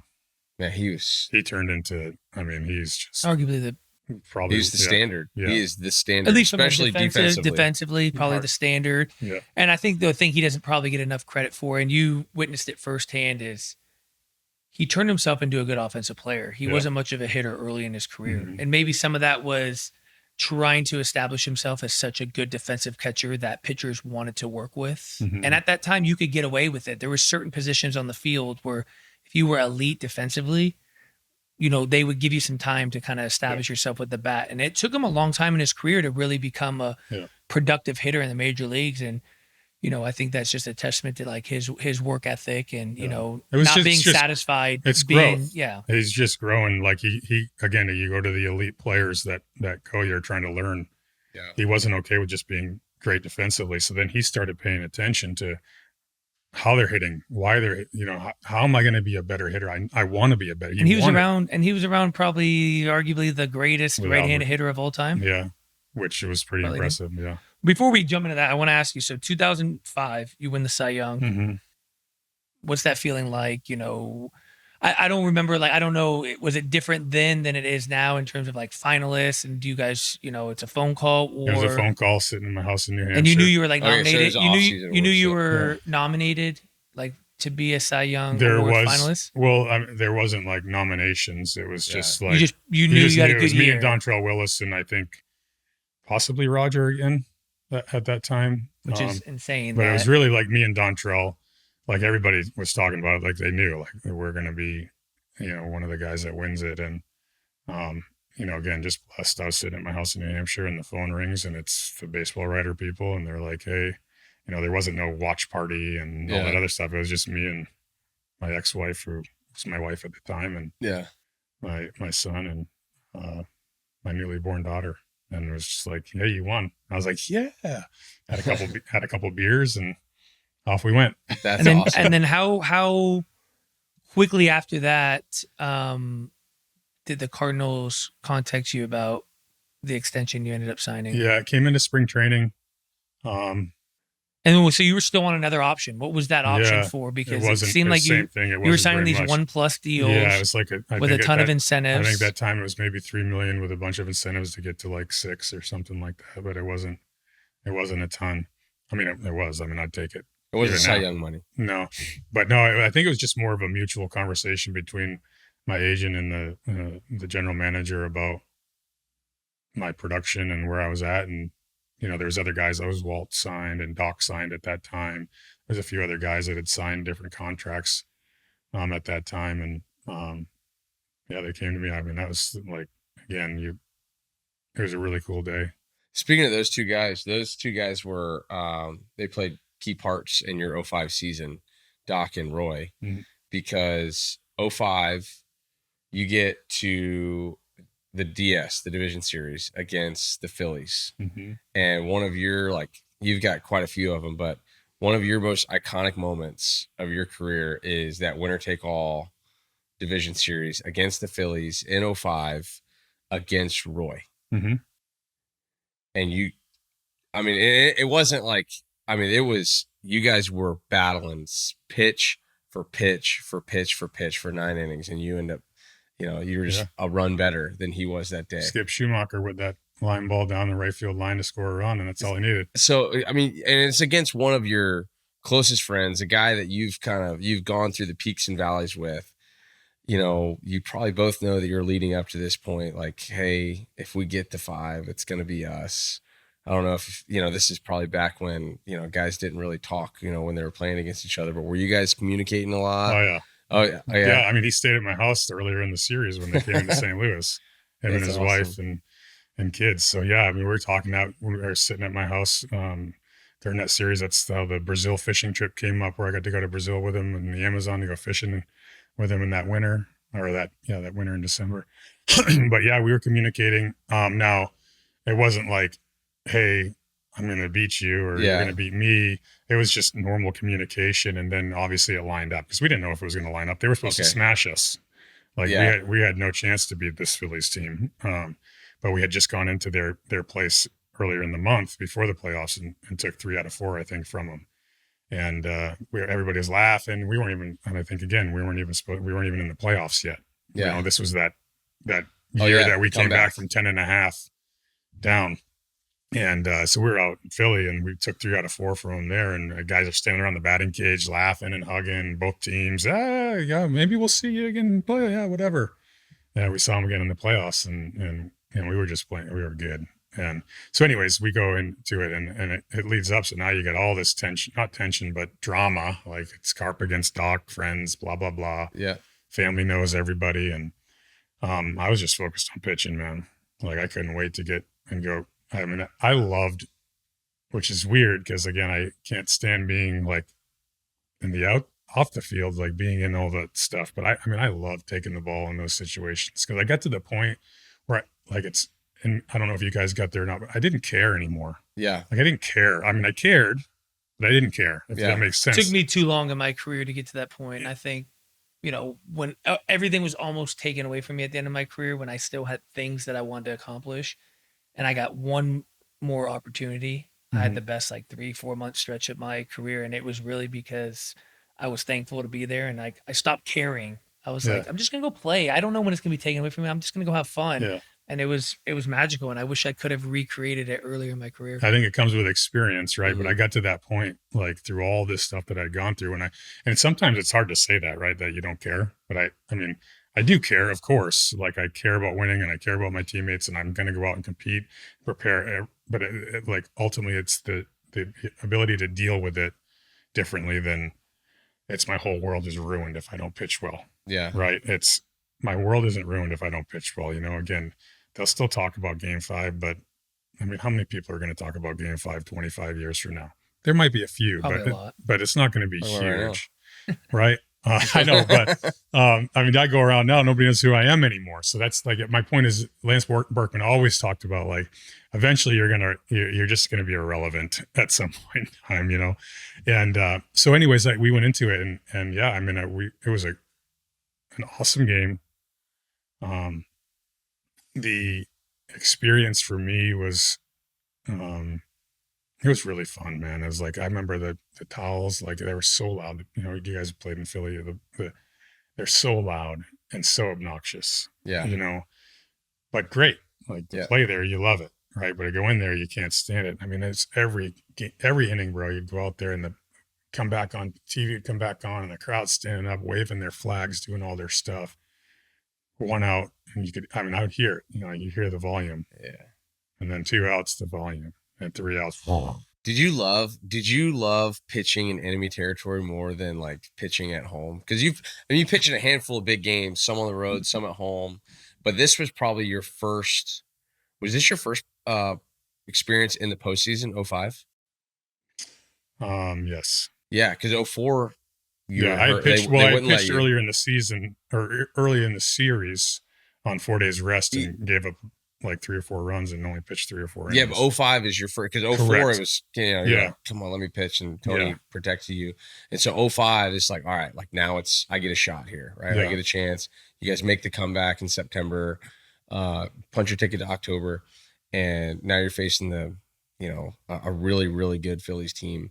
And you find yourself, this is like one of the first moments where you find yourself in like the big spot, right? Mm-hmm. Like, it's kind of what we all dream of as kids, playing in the backyard or in the front yard. Like you're envisioning that like do or die game. And so we talked earlier about like you had to be really observant hockey and what hockey did for you.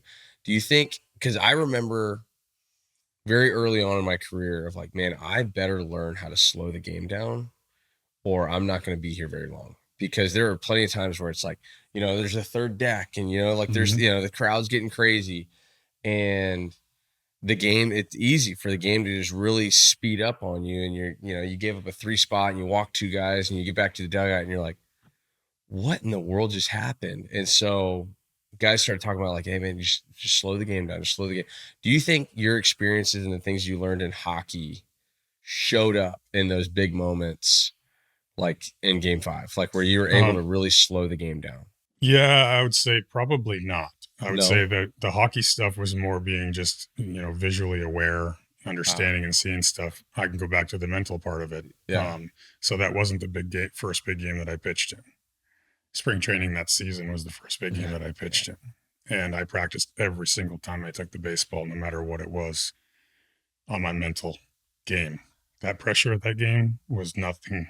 You'd pitch that and game. I know that you're going to 30 say, times. A lot of people are like, that's BS. And I promise you it's not. Like I made a commitment to myself that I was going to be as prepared as I could every single start, no matter what it looks like. And every single start was going to be just as important. So 25, 35 pitch limit game 1 spring training against the Marlins is just as important as game 5 against the Phillies. And I don't have a pitch limit. And I made now I wasn't perfect all the time at it, but I practiced every single time to make sure that that's what I was acknowledging and focusing on. And so when I got to that game, that's why I said is like, I'm okay. Like I've prepared my whole year, the last 2 years, every spring training. When I go home and start thinking about games and negative thoughts and positive thoughts and all those other things that go on, I practice there. Like I know how to eliminate distraction.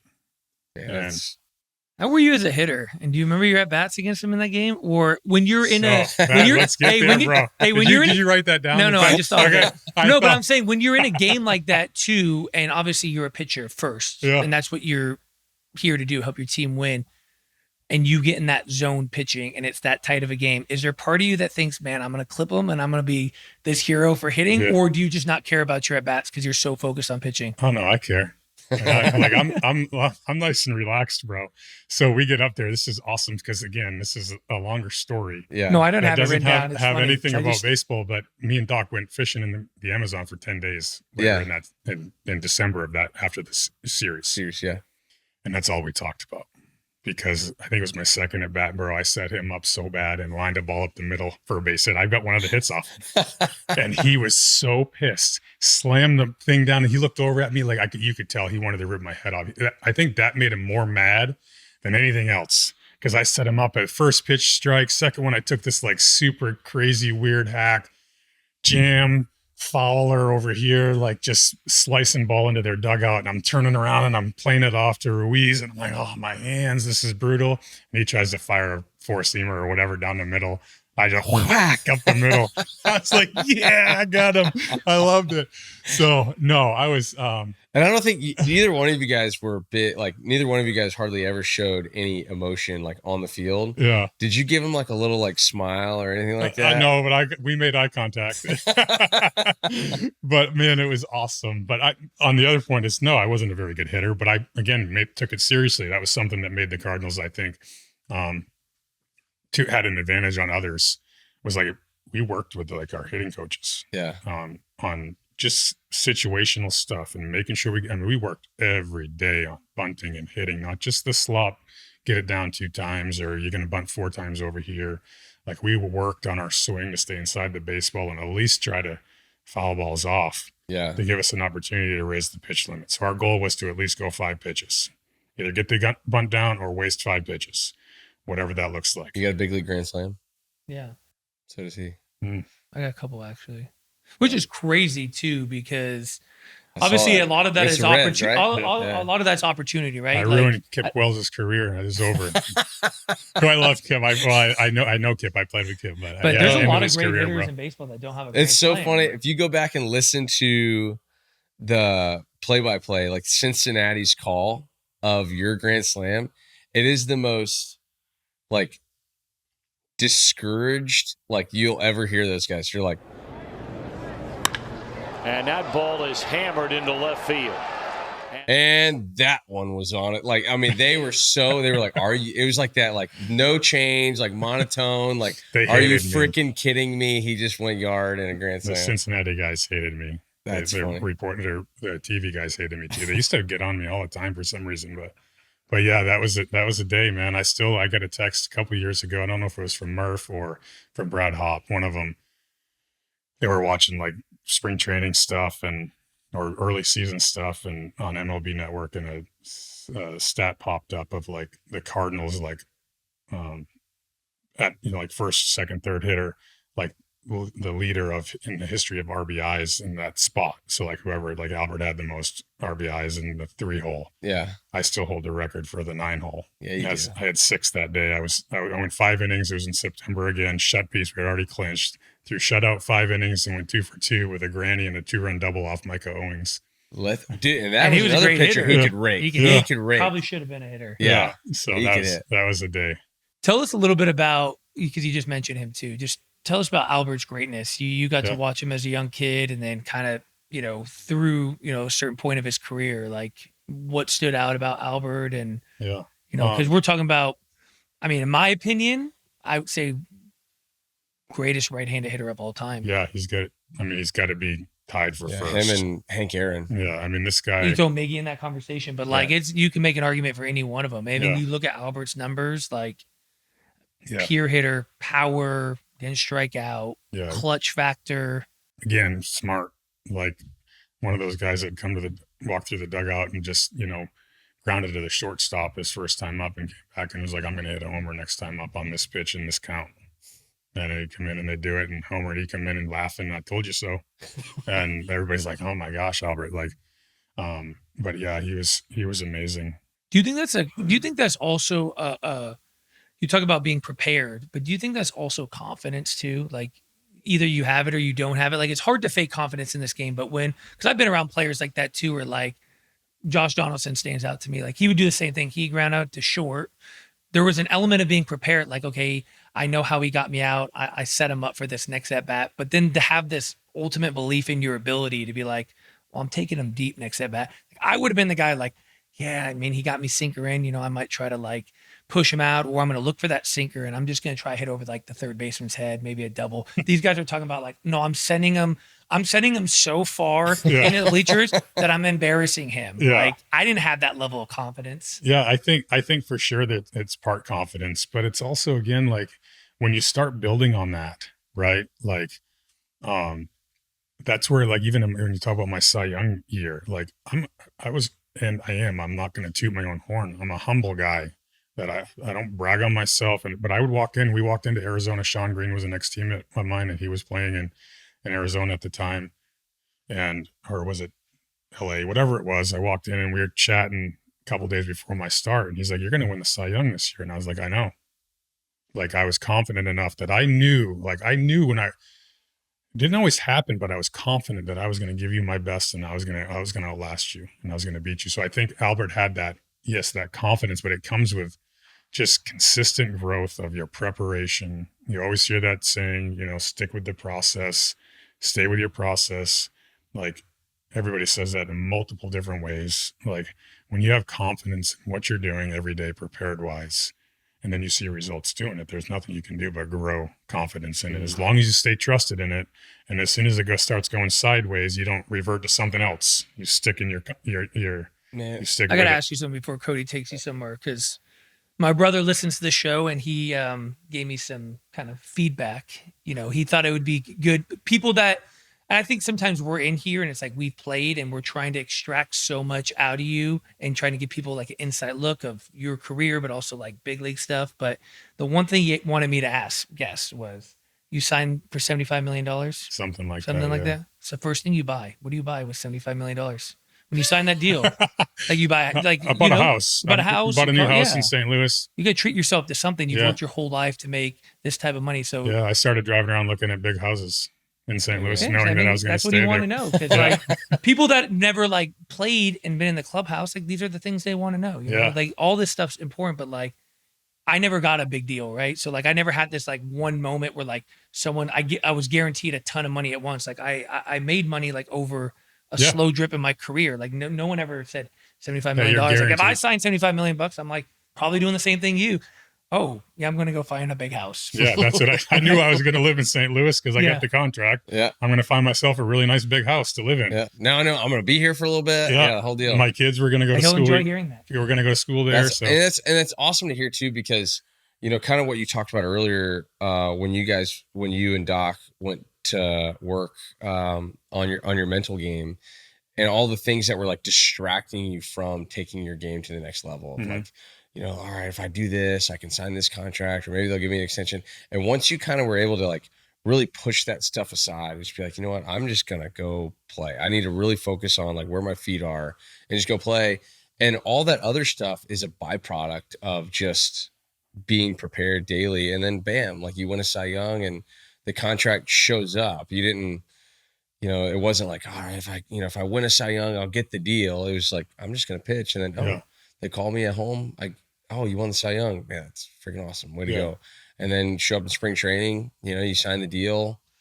Here you are. And that leads into 2006, which, I mean, take us through that season, because, you know, you win a Cy Young, you go into 2006. You guys are a really good team. Yeah. You guys have a really good team.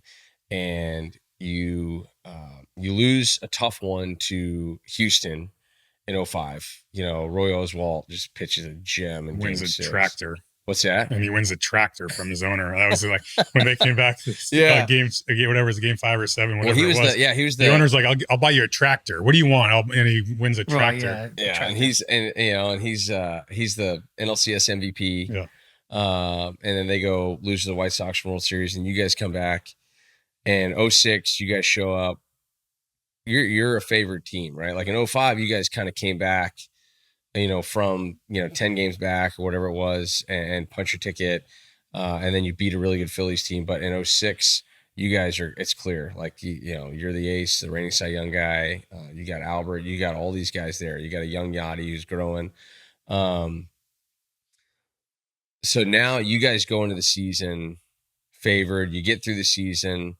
World Series against Detroit.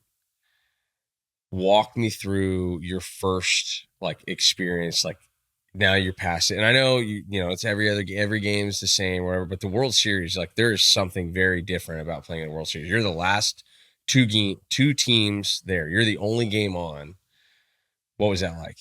Yeah, again, great. Yeah. I mean, obviously, it's everything you dream of wanting to get to the end. You know, we had a really good team. We battled throughout the season, come back together. That was actually the year that we had some injuries and we snuck in.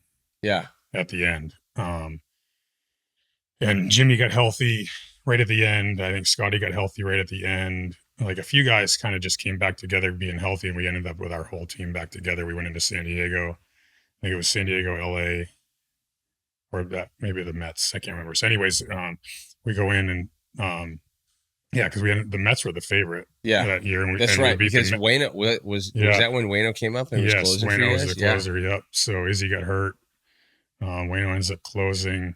The Mets were favored to beat us. When we beat them, Carlos was on that team with a bunch of really good players. Beltran was on that team. We beat them to go into Detroit, and Detroit's supposed to stomp us with Verlander and Kenny Rogers and all these other guys. But we were confident in what we were doing as a team. We didn't listen to outside noise. For me personally, my experience is we had faced Detroit earlier in the year, and I didn't pitch great. I think I went 7 or 7 1/3 or 2/3 or something like that. But I had given up a bunch of runs. I had a great game plan. against these guys. They had Ordonez, I think Curtis Granderson, Miggy.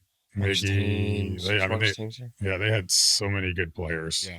But I had a great game plan. But like, it was one of those games where like I'm trying to throw the ball, at your belt to get you to hit the grounder or a little lower, and I just left it up, titty high. Yeah. And you jam shot base hit over the second baseman's head because you can get your hands to it. Or if it was down 5 inches, you're out. Yeah. Or if that curveball was just 2 inches further out off the plate, or I hung that one. So it was one of those games where I had a really good game plan, knowing I didn't execute as well as I wanted to, but being self-aware that and accountable for myself, that not saying, hey, that was a good pitch. I needed to, knowing that it needed to get lower. So I went into it with a lot of confidence, knowing like if I do the exact same thing that I did last time, but just a few of those pitches are a couple inches in different areas, I'm going to roll. Yeah. And that's what I did. I went 8 innings, and I don't think I gave up any runs. And that entire postseason you rolled. You had a 2-3 for the entirety of the postseason. I pitched bad against the Mets, as I think I pitched good against San Diego. I think was our first round, and I don't know, Milwaukee was in there too. Same teams were in together all the time. I thought Milwaukee was 2011. 11? Yeah, maybe Milwaukee was 2011. Yeah. But that year, and I know you'll say, every game's the same, but that was when you really built a reputation as like, hey, this guy is a big time, big game pitcher. Like he's the guy. And I remember when I was, I grew up in Florida, and when I was graduating high school, there was James Shields, big game James, but there were certain guys, man, that you just, like you want that, like Pedro, Pedro was the guy who's like, dude, if I got one game to win, I'm not necessarily going and grabbing just the best statistical player. Correct. I want the guy whose heartbeat stays the same. Mm-hmm. I want the guy who just knows how to execute that one pitch in that one big spot. Yeah, nothing was going to be too big. And that's, again, you go back to the earlier days in my career, guys like Andy Pettit, David Wells, David Cohn. Those guys got signed just because they could win the one game. They knew they were going to win in the postseason. Yeah. Right. It didn't matter what was going on during the season. Like, those guys were big guys because they knew they were going to win. Yeah. Well, I think that's part of the reason that we kind of came up with this idea to do this, is because people know that you're a big game pitcher, but maybe people don't know the entirety of the story of how you got there. Obviously being a first round pick, on the internet says a guy who had gradual development, right? Like you had all this hype around you, and it took you longer to kind of come into your own. You had to go through a lot of adversity. You had to learn from a lot of people. You had to overcome a lot of injuries. You talked about this kind of direction you went in terms of, preparing yourself mentally and taking, the mental side of the game very seriously. You talked about leading up to all that stuff, that the biggest game you pitched in was spring training. And that was kind of this switch kind of mentally for you. So I think it's really cool for people to hear, like, you didn't just show up one day in the postseason and became this big game pitcher. This was like a lifetime's worth of, adversity and failure and struggle and trial and error to get you to this point. Yeah, absolutely. And going back to, like, I guess when I talk about every game's the same, like, of course, spring training against the Marlins is different than Game 5 against the Phillies in the playoffs, right? Mm. So there's different levels of games, but the importance of the game to me is the same. Yeah. And that's where I guess I wanted to reflect a little bit back on that, is like the importance of each and every time I took the baseball was as big as ever. Yeah. It wasn't what situation we were in or whatever that was. But yeah, again, just it was a gradual learning experience for me. And I was going to say earlier, if I could come up with one thing, I would make way more than $75 million contract, is if I could just learn how to teach people and players how to get that. Yeah. Like how to make that game, make that space as important as anything else, and learn from each and every opportunity. Like, you can sit here and talk about it all the time, but it's like, how do you do it? Like, how do you show up against the Marlins in your first relief appearance and be it being as much important to you as a series game or a regular, season game? Guys don't get that. They can't figure that out. Do you think it was some of your work too, though? Like, did you treat everything like that moving forward? Like once that light bulb went off, was your bullpen the most important thing you did? Was your days off in between the most important thing you did? Like that just became kind of in order for you to be successful and reach the heights that you reach. And I don't think you could fake anymore. You just became that person. Everything you did was the most important thing you did. Yeah, I think that is correct. And I think that, I got to the point where, like you said, bullpens, like I wanted to work. And again, now my intention was that it was the most important. Doesn't mean I was perfect all the time. There was times where I went out through bullpens and jacked around and I wasn't there all the time, right? Seriousness or whatever. Like there was times that stuff happened. There was games where I went out and everything sped up and I wasn't able to control it. And I gave up 5 runs in 3 innings. It happened. Mm-hmm. But my intention behind it of letting it go and continuing to come back to what it looks like and what it's supposed to be and recognizing what I did to move forward in it, and that it was okay and didn't get caught up in that negativeness, got caught up in, okay, how am I going to move forward and become better from learning that. It was a practice, man. It's hard. And that's what I tell the kids. It's hard to sit there and continually grind. Yeah. Right. Which then I learned over time that like in between starts, which is something that I wish I did, was my last three or so years of my career. I guess, because Berkman was the guy that came in and really kind of lightened me up a little bit. And I was like, damn, man, I wish I could have navigated a little more fun in between, like separate it, like those 4 days in the dugout, like have some fun, like laugh a little bit. I mean, we're doing something really cool. And I had a hard time separating that until towards the end. And I wish I could go back and have a little bit more fun. I got it wasn't fun all the time. I got a chance to hear Adam Wainwright kind of tell his story a little bit. This was years ago when we were at PAO. Mm-hmm. And when he talked about getting traded over from Atlanta to St. Louis, and he's like, I wanted to find the guy that attacked their work with like so much intention and tenacity. And I just wanted to follow that guy around like a puppy dog. And he's like, and it was very clear that Chris Carpenter was that guy. Mm-hmm. And he's like, so I literally came behind you. And I think, we were talking about culture, like different, organizations and all that stuff. And culture starts with the people on the ground. And, baseball being a team sport, it's very difficult for one guy to win a championship for a team, right? Like you need a starting rotation, you need all these things. And so you talk about, if you can try give your absolute best effort to like whatever it is you have that day, that being the most important thing to you. If you can start to like where it's like, man, I've got 4 or 5 guys in my rotation that are starting to do that. I've got guys, my catcher is doing that every single day. If you can do that, that's what takes those teams, like those St. Louis teams. And during that time frame, you guys were, every year. And there was it's not a surprise why every single year it was like St. Louis is going to be there at the end. Yeah, they're going to be there at the end. It doesn't matter where they're at in July or August because they're going to keep stacking days and they're going to be there at the very end of the season. And I think that has a lot more to do with the culture than it does just the guys on the roster. Yeah. I would have a spring training meeting at the end of like the last week once they every year that had when they finalize the starting rotation, it would just be us 5. Yeah. And we'd go into the conference room and sit, and the expectation of our 5 starting pitchers is different than anywhere else. Yeah. And I would make sure that was known, right? It's really cool to pitch in the big leagues. It's cool if I pitched for the Oakland A's, it would have been great. Like, it's just a neat job, right? Toronto, wherever you're playing, Cleveland. But the expectation level here is going to be different. And we're not just the Oakland A's. We're going to be the St. Louis Cardinals pitching staff that is going to have standards and expectations each and every day to be different than others. Now, how are we going to do that? Mentally, physically prepared, all those things. And we're going to hold each other accountable for all that.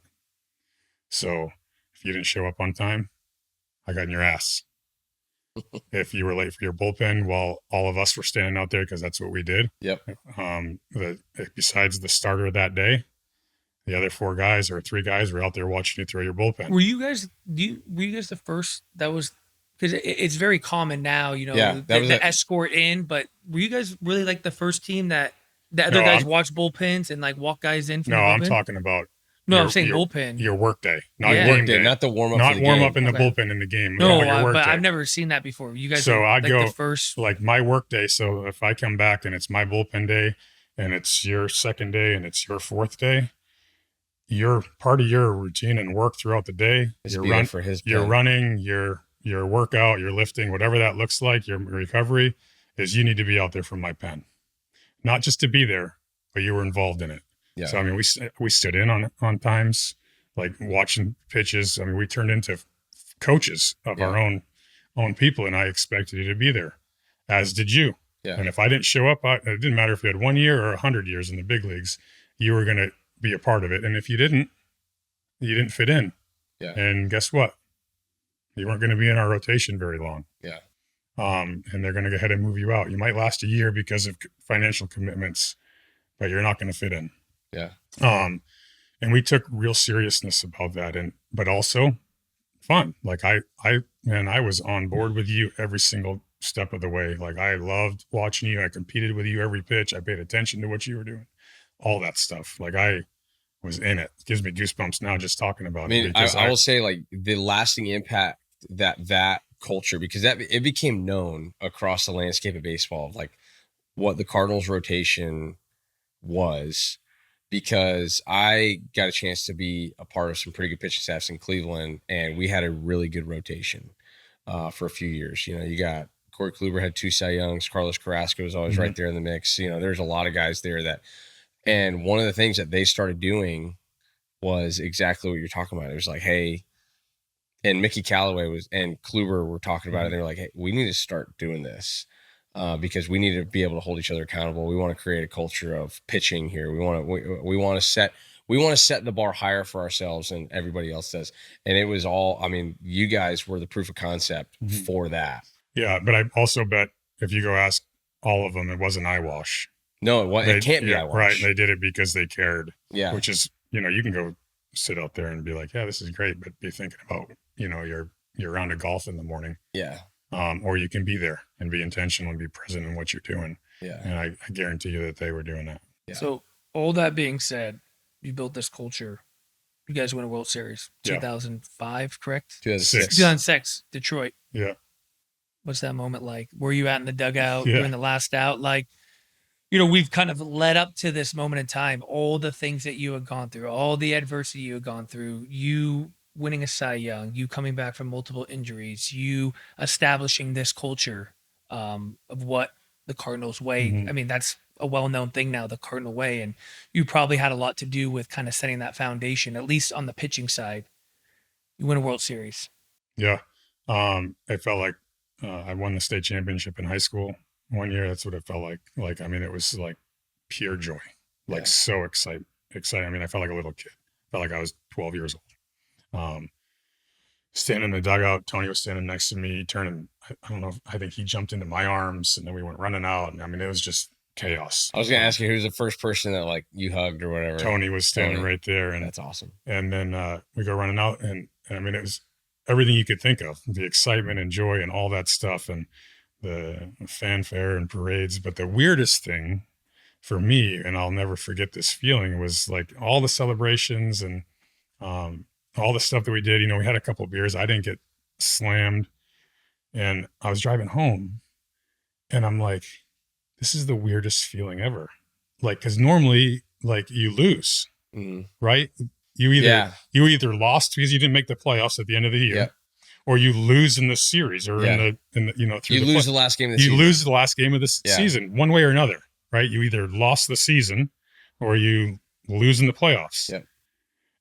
And you come back another day or you don't, right? And this one was like, we didn't lose, and I don't have to come back tomorrow. Like, what this? It was such a weird feeling for me that we didn't lose, and we didn't have to come back. Like, I was like over. Like, you got to go away or go home on a winning note. It was a weird feeling, but it was so fun, man. Such a journey. You have the parade, and you talked about you're living full time in St. Louis now. Like, what is life like as a World Series champion? Yeah.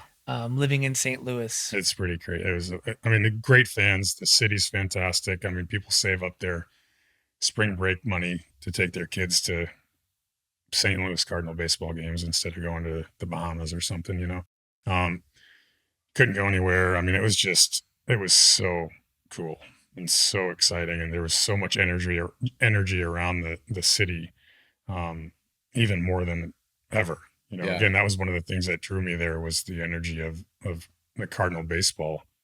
And, man, it was just everywhere you went. It was crazy. I want to go back to something you said earlier too. You talked about how you signed that deal. You had gone through so much. You win the Cy Young. You win a World Series. You get hurt again. Mm-hmm. And it could have been easy for you to – that's Tommy John, right? Yeah. It could have been easy for you to just cash it in. Checks are coming in. Money's guaranteed. You overcame a lot of adversity until this point of your career. You finally – maybe I'm speaking out of turn. You could correct me if I'm wrong, but you finally live up to the hype of you being a first overall draft pick, winning the Cy Young, helping your team win a World Series. You get hurt. You talked about it would have been easy for you to cash it in, collect a check, not work hard, drag on the rehab, ride off in the sunset.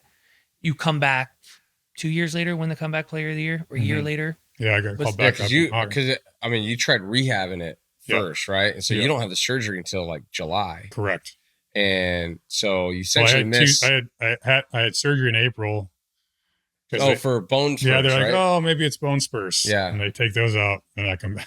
And it's like, no, it's not bone spurs. You delay, because it's a 12 to 18 month rehab process. Yeah. And so if you have it done in April, we might get most of next season, but if you don't have it until July, that kind of kills this season and next season, which is pretty much what happened. You had a couple. I think you pitched in a couple games. Came back up in August. And then 2009, you win comeback player of the year. You dominate.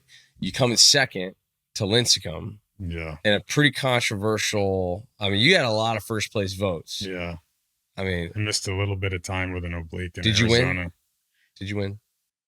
I'm not going to make that call. I will say that I won the Players' Choice Award for the best. That is the most important. So your peers. So it's okay. Not some blogger. I won that twice, and that's what matters to me is like you voted for me. Yeah. Who I'm competing against, not dude. We talked about that with him because he never won a Gold Glove, but he won the where's the Wilson one? Is it right somewhere? There? It's in the house. Yeah, and which is a peer voted award for Defensive Player of the Year. Yeah, but he for all positions. And I can promise you, how many people liked me. So like I wasn't getting like likable votes, right? So like that's what's cool is like when you're the guys that you compete against that know what it's like, that grind every single day against you. They're like, yeah, you're the best and you deserve it. So that's big. It was a neat year. That the comeback, I like I said, I missed some time. I was pitching in Arizona and had an oblique issue for a month, but I didn't give up because I felt, going back to what you asked, is just loyalty won. It's just not my character, man. Like they stuck their neck out for me like multiple times to take care of me and my family. I'm not gonna just sit on it once I don't need to work anymore. So I mean, it was a loyalty to the Cardinals, and really, I think it was I had to. I mean, it's what you do. No, that's just my personality. That's sick. That's awesome. And so, 2009 comeback player of the year. You missed those 2 seasons, but then you come back and they're just, right there. You guys still have a really good team. You've got some new arms, right? Who was there in?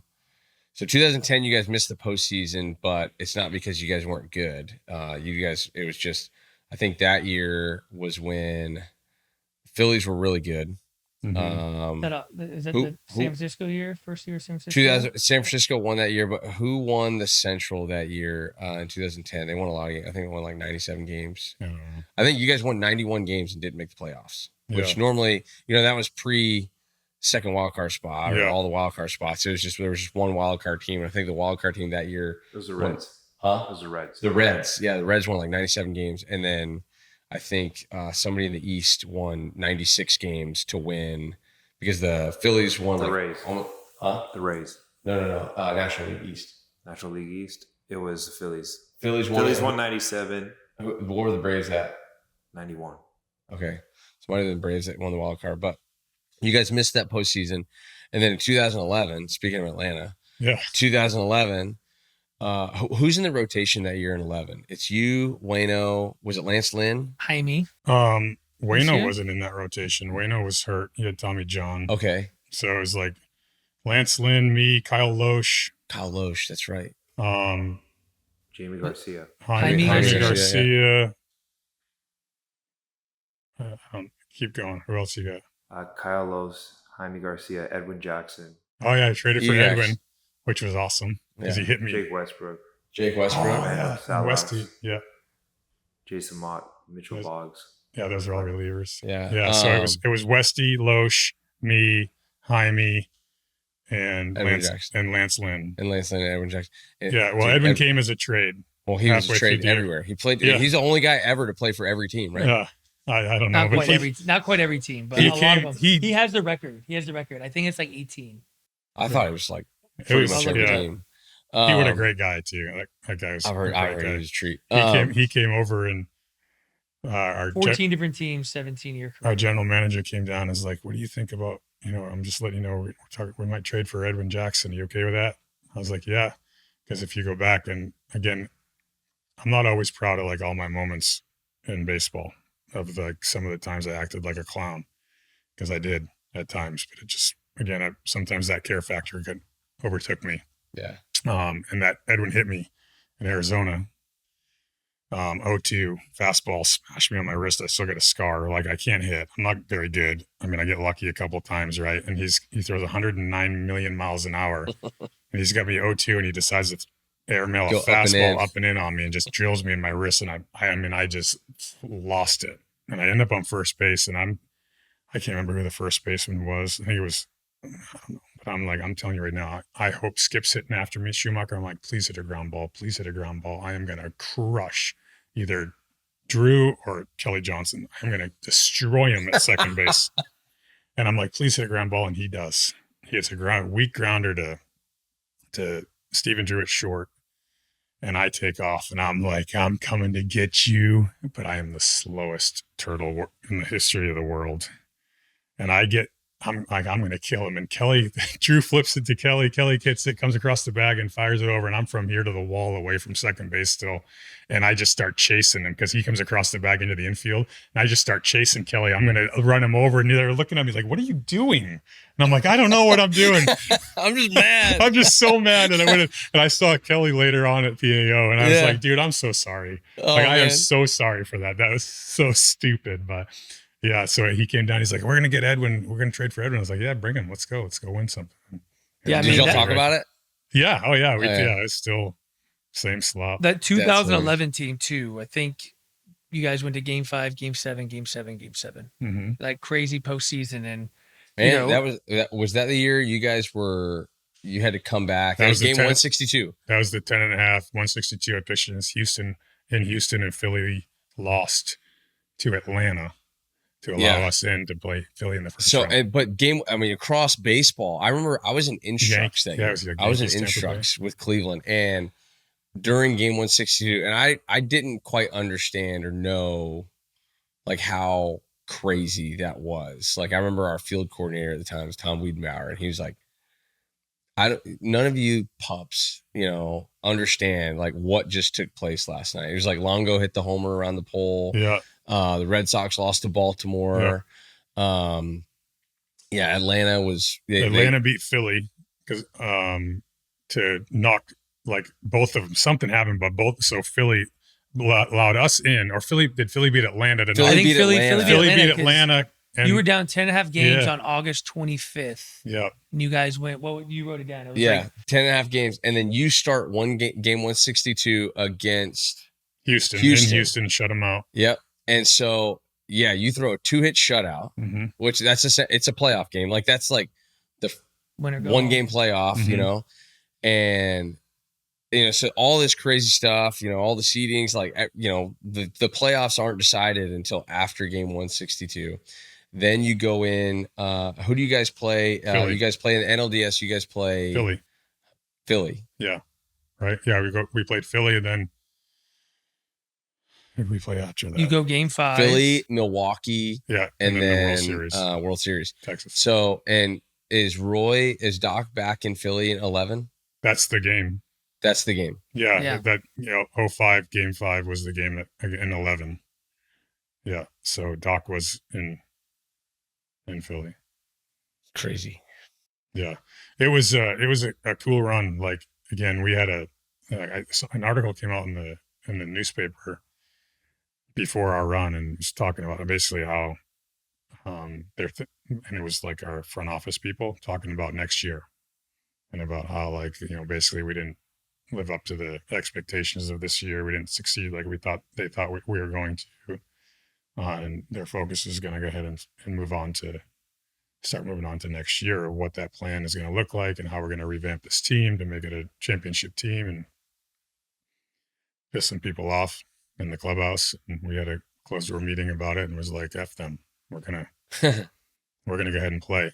And we did. We had this like little team meeting, and we're like, here we go. And we just played every day. You guys had there's a lot of veteran presence on that team. Was Arthur Rhodes on that team? Yeah. Because he was another guy that, like, nobody talks about him, but he was a guy who he left a lasting impact. Octavio Dotel.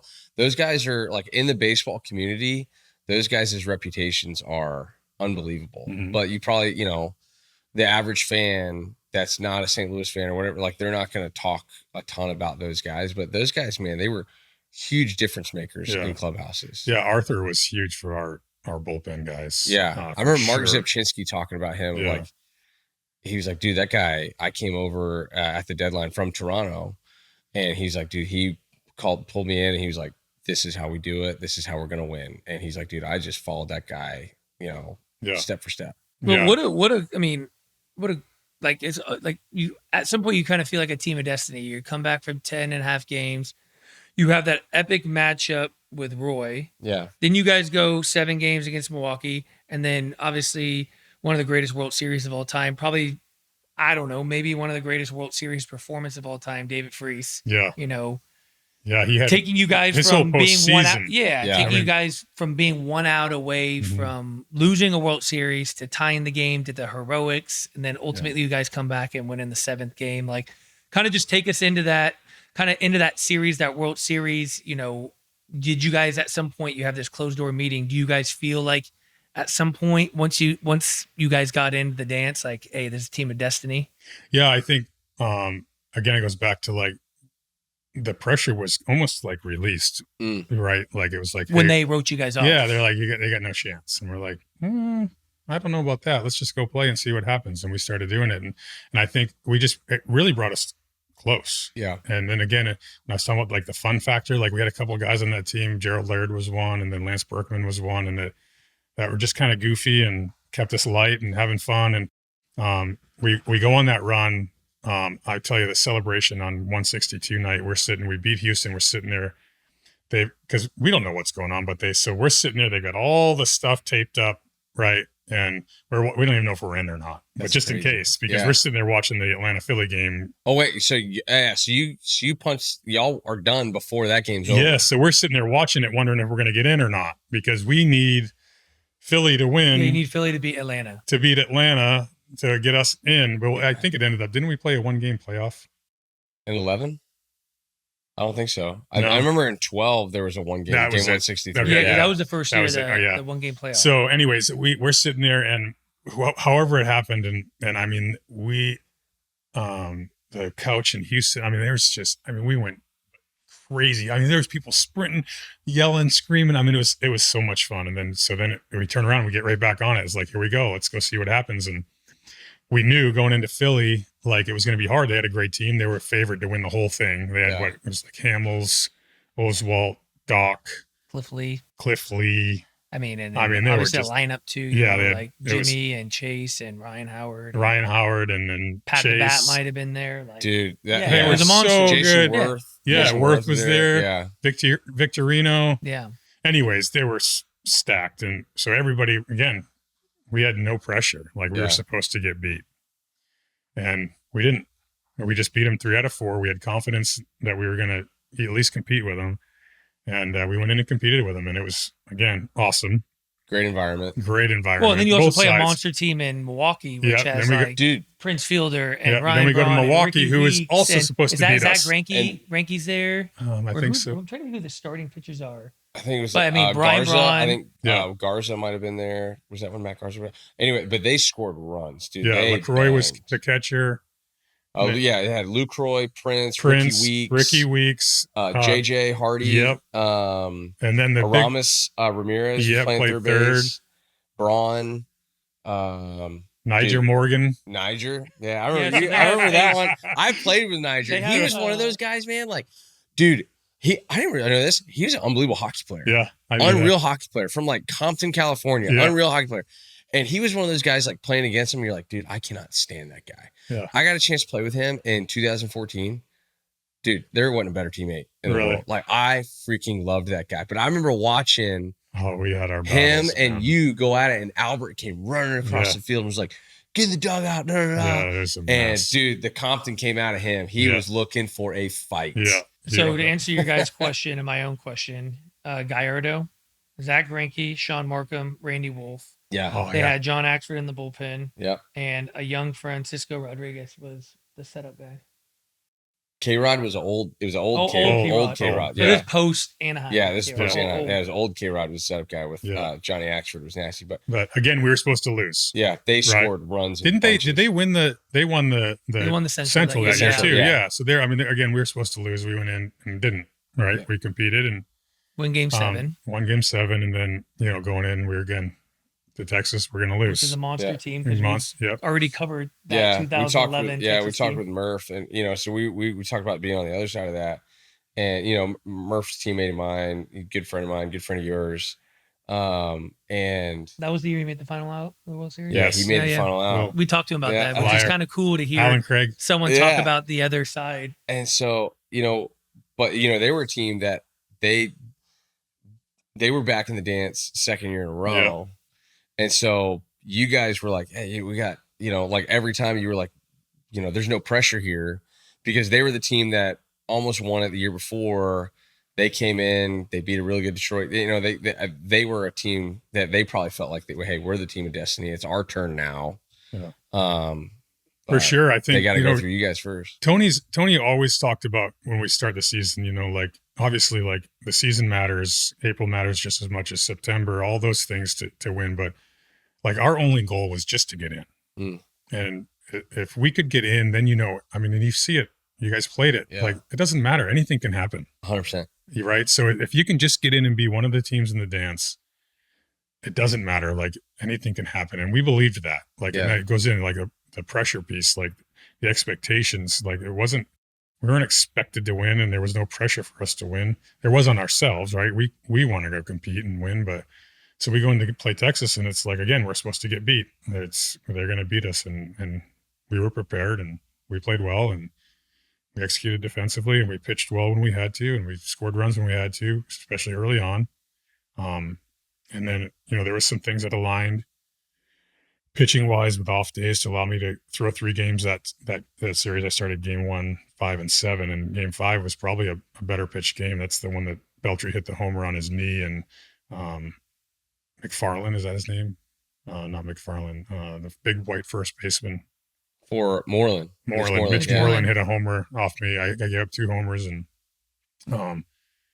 then pitched. I was, because of the weather. Yeah, supposedly weather. I got to pitch game 7 on short rest, and we had a lot of guys step up and pick up, going back to David Freese. Yeah, tell me that feeling. You're 1 out away from losing the World game Series 6. with Natali Felice on the mound, who's an absolute monster of a closer. He was throwing. You got a runner at first base. You're down a run. You're 1 out away from losing a World Series, and there's not a damn thing you can do about it. You're a pitcher. You didn't pitch that game. You're sitting there. And there's a young David Freese who doesn't have quite a reputation in the game of who he became, right? Yeah. Take us kind of in that moment, the feeling in the dugout, because, it's one of the most iconic swings in baseball history, right? Yeah. Like, did you know at this point, if y'all won that game, you were starting 7? No. You didn't know? Okay. No, he told me after the game. Okay.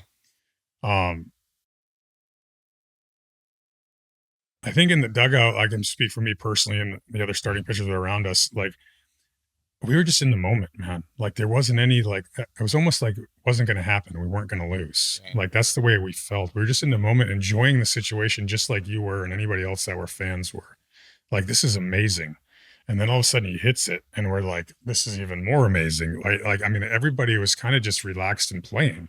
And that was our the feeling. Like, I can't explain it enough, and I can't figure out how to explain it. That was just kind of how we played. Like, it didn't matter. Like, it was just relaxed. Nobody was stressed out. Nobody was like, oh my God, like, you didn't see anybody standing around like all, white knuckling it. Like, worried about it. Everybody was just playing. Yeah. Like, we were just playing, and we were in the moment where, like, I remember sitting there leaning that against the thing and against the dugout rail, and I'm like, we're going to win this game. We're going to win this game. And all of a sudden, wham. Everybody blames it on Cruz, but yeah, it's an easy like scapegoat, but it also takes, David Freese's life work to be in that moment, to come over that.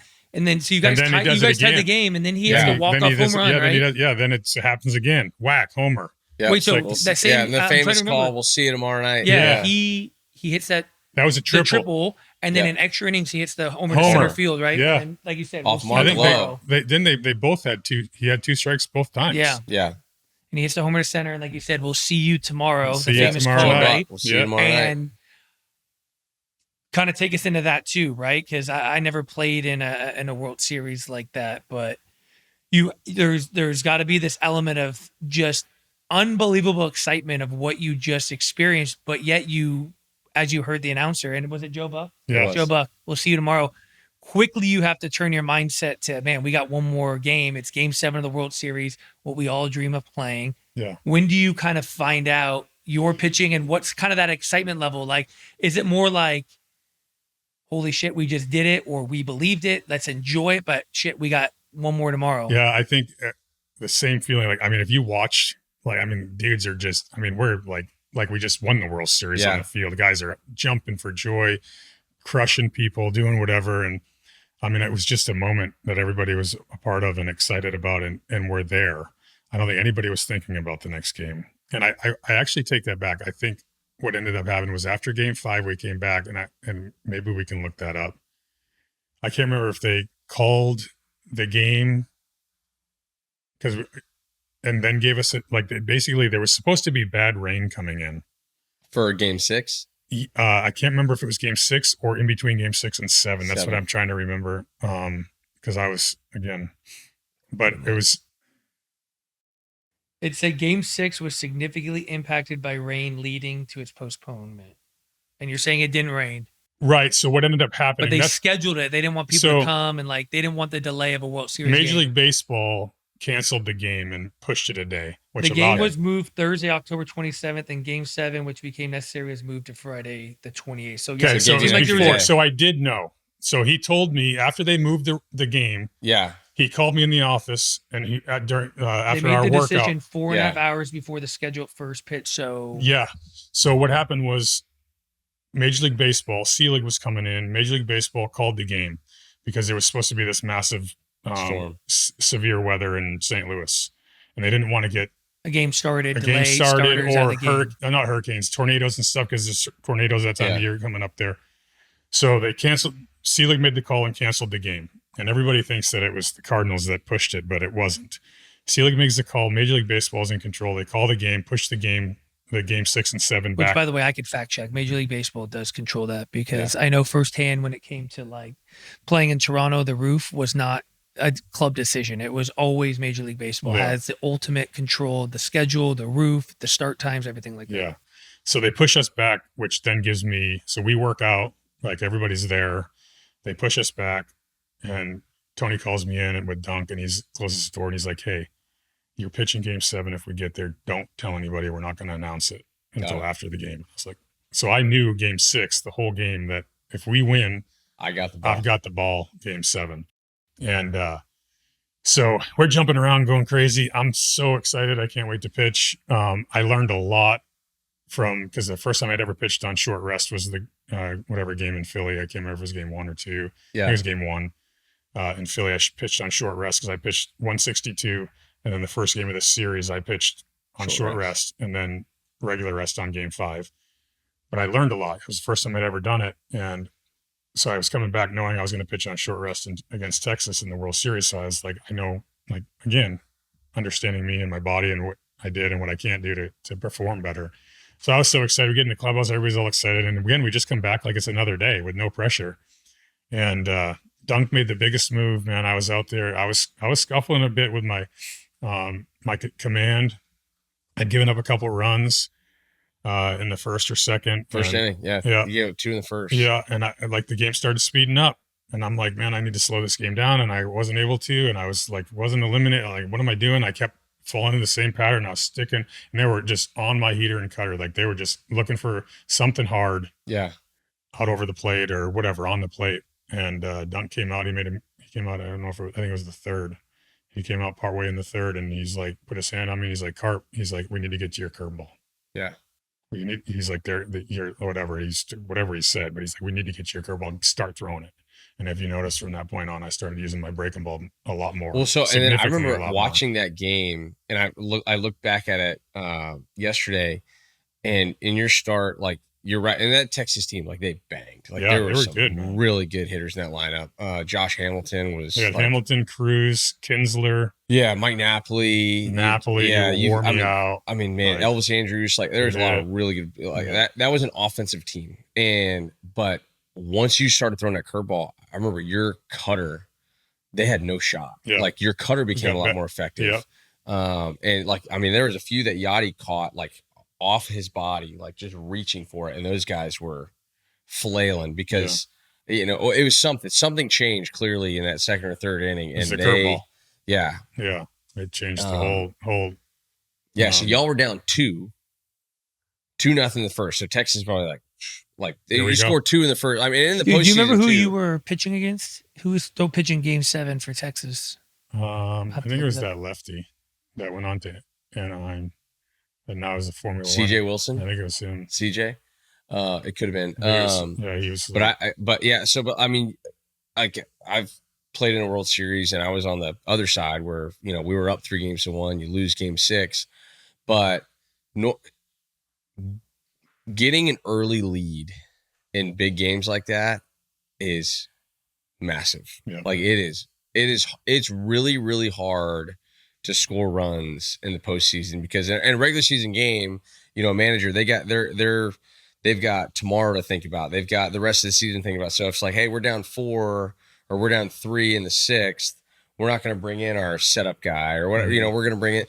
But in the postseason, bullpens, it's pretty much, you've got these 3 guys. Like everybody knew when we played in 2016, you're going to see Andrew Miller at some point. Doesn't matter what the score is going to be. He's coming in. So if you got a chance to score, you need to score because your chances of scoring late aren't going to get better just because you're ahead. Like you're going to face Miller, you're going to face Shaw. And that's kind of what, that's why like those runs early in the game can be a huge difference maker. But man, you guys settled in, and I think it was 5-2. It was Matt Harrison. Who? Matt Harrison. That's right. Yeah.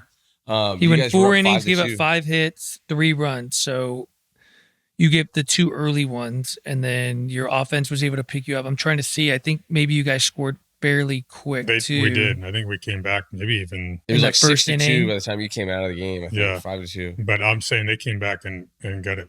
We were winning 3-2 when I left, I think, and then we finished at 6-2. I don't even know. I'd have to look, but man, it was an unbelievable game. So I mean, throughout your career, you got, the game 162, the game 5 NLDS. You got all these big games, and throughout the whole time, like, each one of them is a little bit different. Like you got the 2-hit shutout there in game 5. You've got, or the 2-hit shutout in game 162. You've got the shutout in game 5 of the NLDS, the 2006 World Series you deal, and then now this one. I'm sure for you, like each one of them, they each have their own challenges. Like this one is perfectly said, like, hey, like I've got to find a curveball. Or, one of them, like I've leaned on my 2-seamer more. I leaned on my cutter more. But man, like looking back at it, you just developed this reputation as such a big game performer that, a lot of guys, they get the reputation for like a performance in a big game. you have multiples. Like, so it's not like, oh yeah, remember that one game that this guy just threw the team on his back? Like, you were just a big game performer.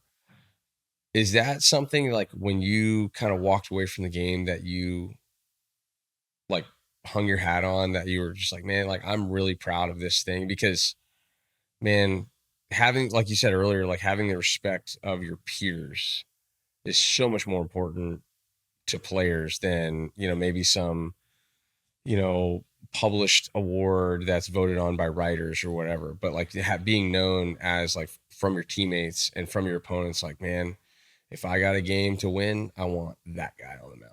Yeah, I think it's neat. You know, I've heard people say that. I've also heard Dave Duncan say that to me.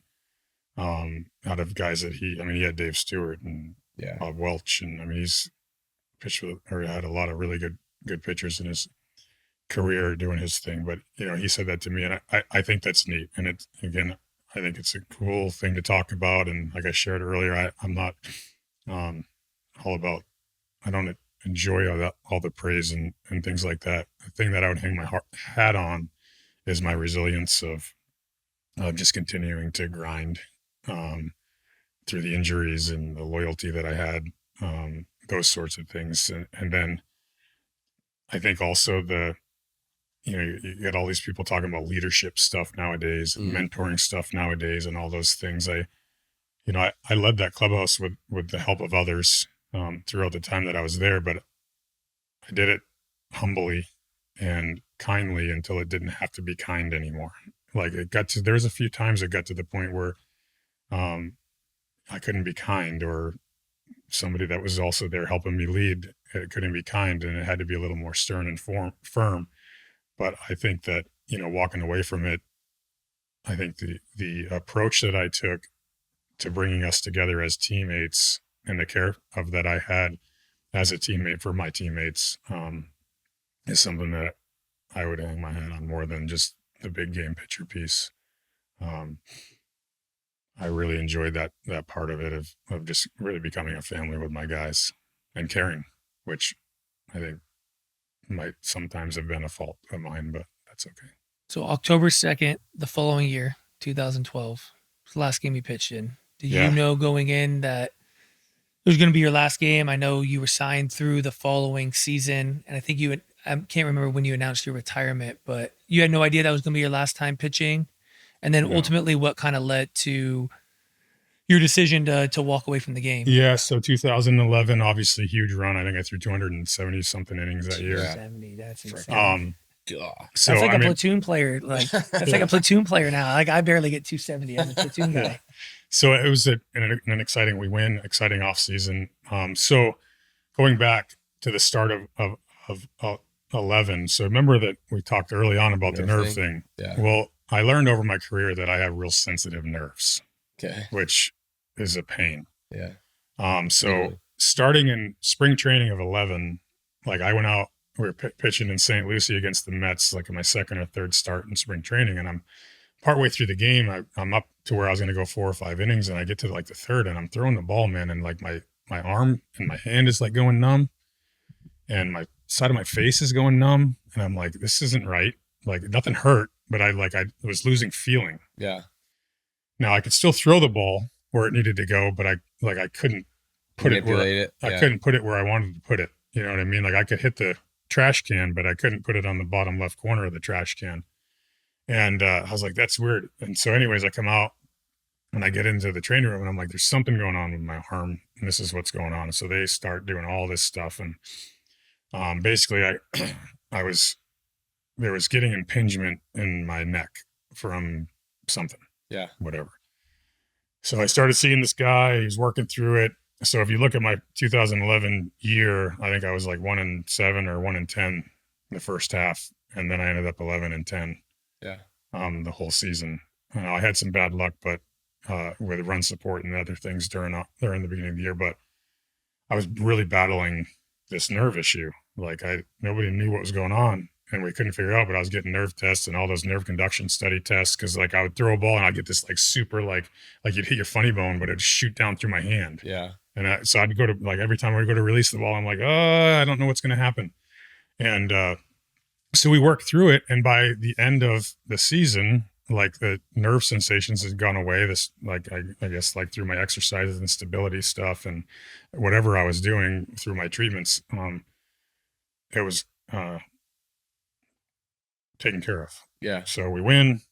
I go into the off season. I start my off season workout program, do all that stuff. Like, I'm still living in St. Louis, and I got to go down to the stadium to do my throwing and all that stuff. And when I got to the point where I was getting on the mound, like my second bullpen session in the mound, I started throwing, and all of a sudden I started getting those super zingers, and stuff started going numb again. And I mean, by that point, I've had 6 surgeries. I was just tired. Like, I was so tired of like hurting and being hurt. And I remember finished my bullpen session off, and I got in the car, and I called our general manager on the way home, and I started crying. And I was like, I don't know what's going on, but it's happening again, because they obviously all knew what was going on last spring training. I thought we took care of it. Like, my arm's going numb. I'm getting this. I don't know if I can do this, blah, blah, blah. So obviously after the emotion stuff, I recovered and everything was fine. And I started, trying to continue to navigate through it, but it's, leading up to spring training, but it just wasn't going away. So then we started more doctor's appointments, and all these other things again. And it got to the point where they're like, oh, you need thoracic outlet. That's basically like the go-to when they can't figure out what anything else is. Go in and rip a rib out. Yeah. See how you do. So I go in early, and they do the thoracic outlet, which is you have 3, they're called scalene muscles in your neck. They release the 2 scalenes in the front. So they basically just cut them and they curl up or whatever, I don't know. And then they take out your first rib, which lays underneath your collarbone that those scalenes connect to. And that's where the nerves, the brachial plexus that comes out of your neck, that controls all the nerves to a lot of stuff, kind of runs through in between your first rib and your collarbone and spreads all the nerves out around your stuff.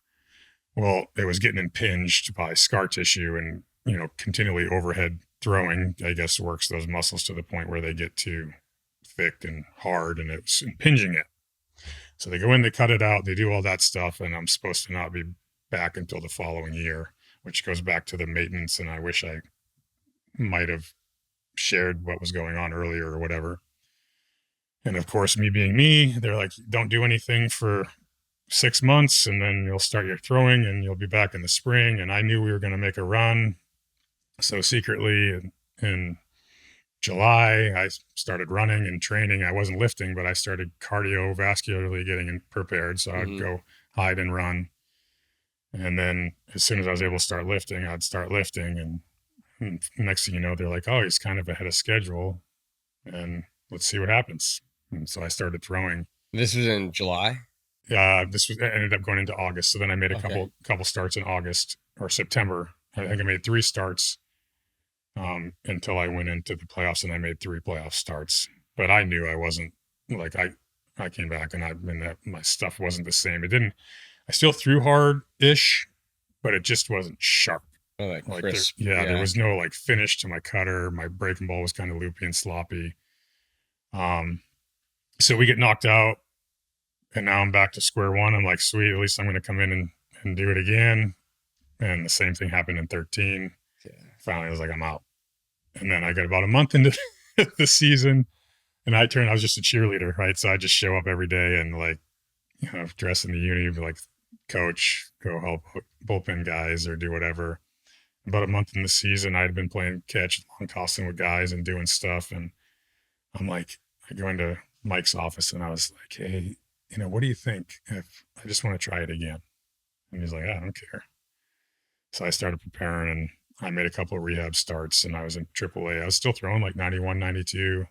I made my second rehab start in AAA, and I just was like, I can't put it where I want. I just can't compete the way I wanted to compete.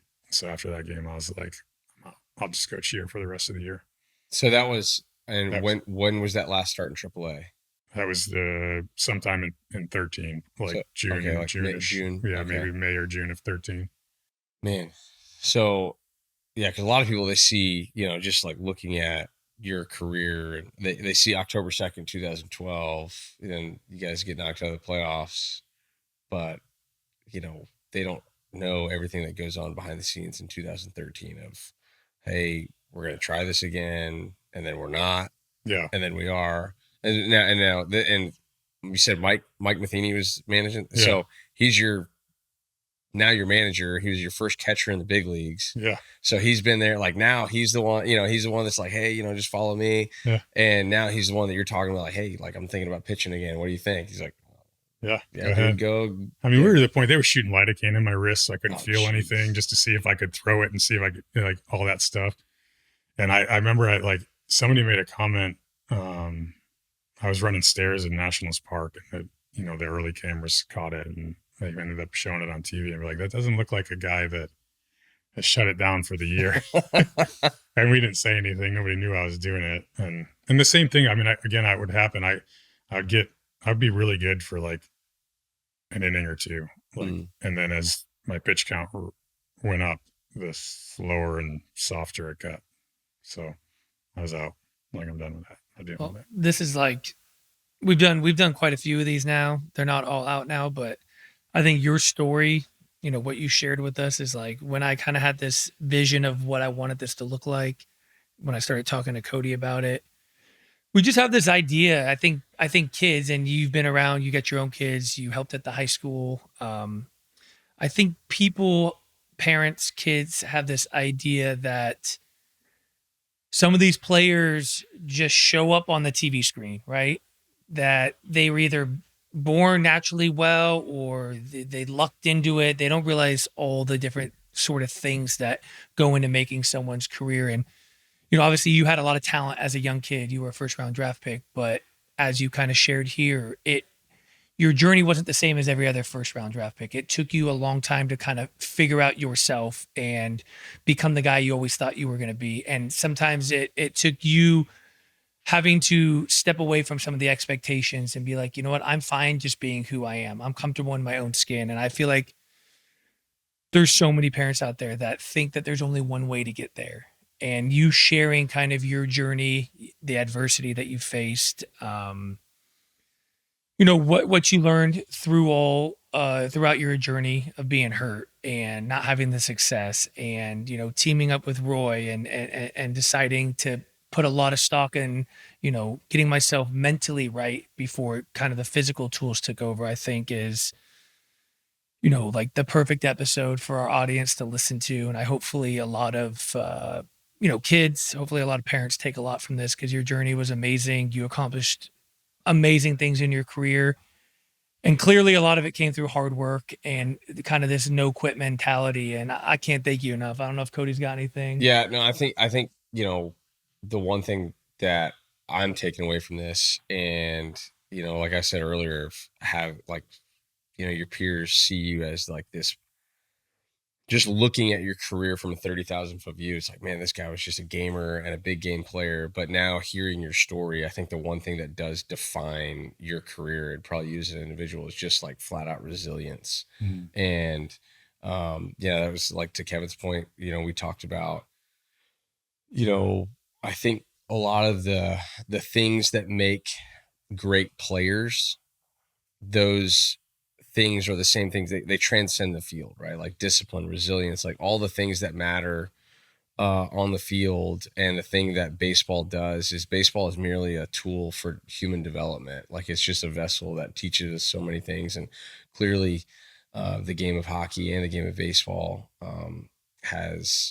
you've left an imprint on it, and obviously it left an imprint on you, but you developed those skill sets at a higher level than most. And that's what carried you to an unbelievable career. And I can't thank you enough for coming on today and sharing those moments and kind of all those things that you learned throughout it. And, I know whoever's listening, whoever's watching is going to have a lot to take away from it. Yeah, no, I appreciate it. It was fun. I'm glad that you guys reached out, because this is a cool thing. Come back, man. Yeah, I'd love that. I mean, I'm sure we probably left a lot on the table. There's probably more you could have shared with us, but we can't thank you enough. Yeah.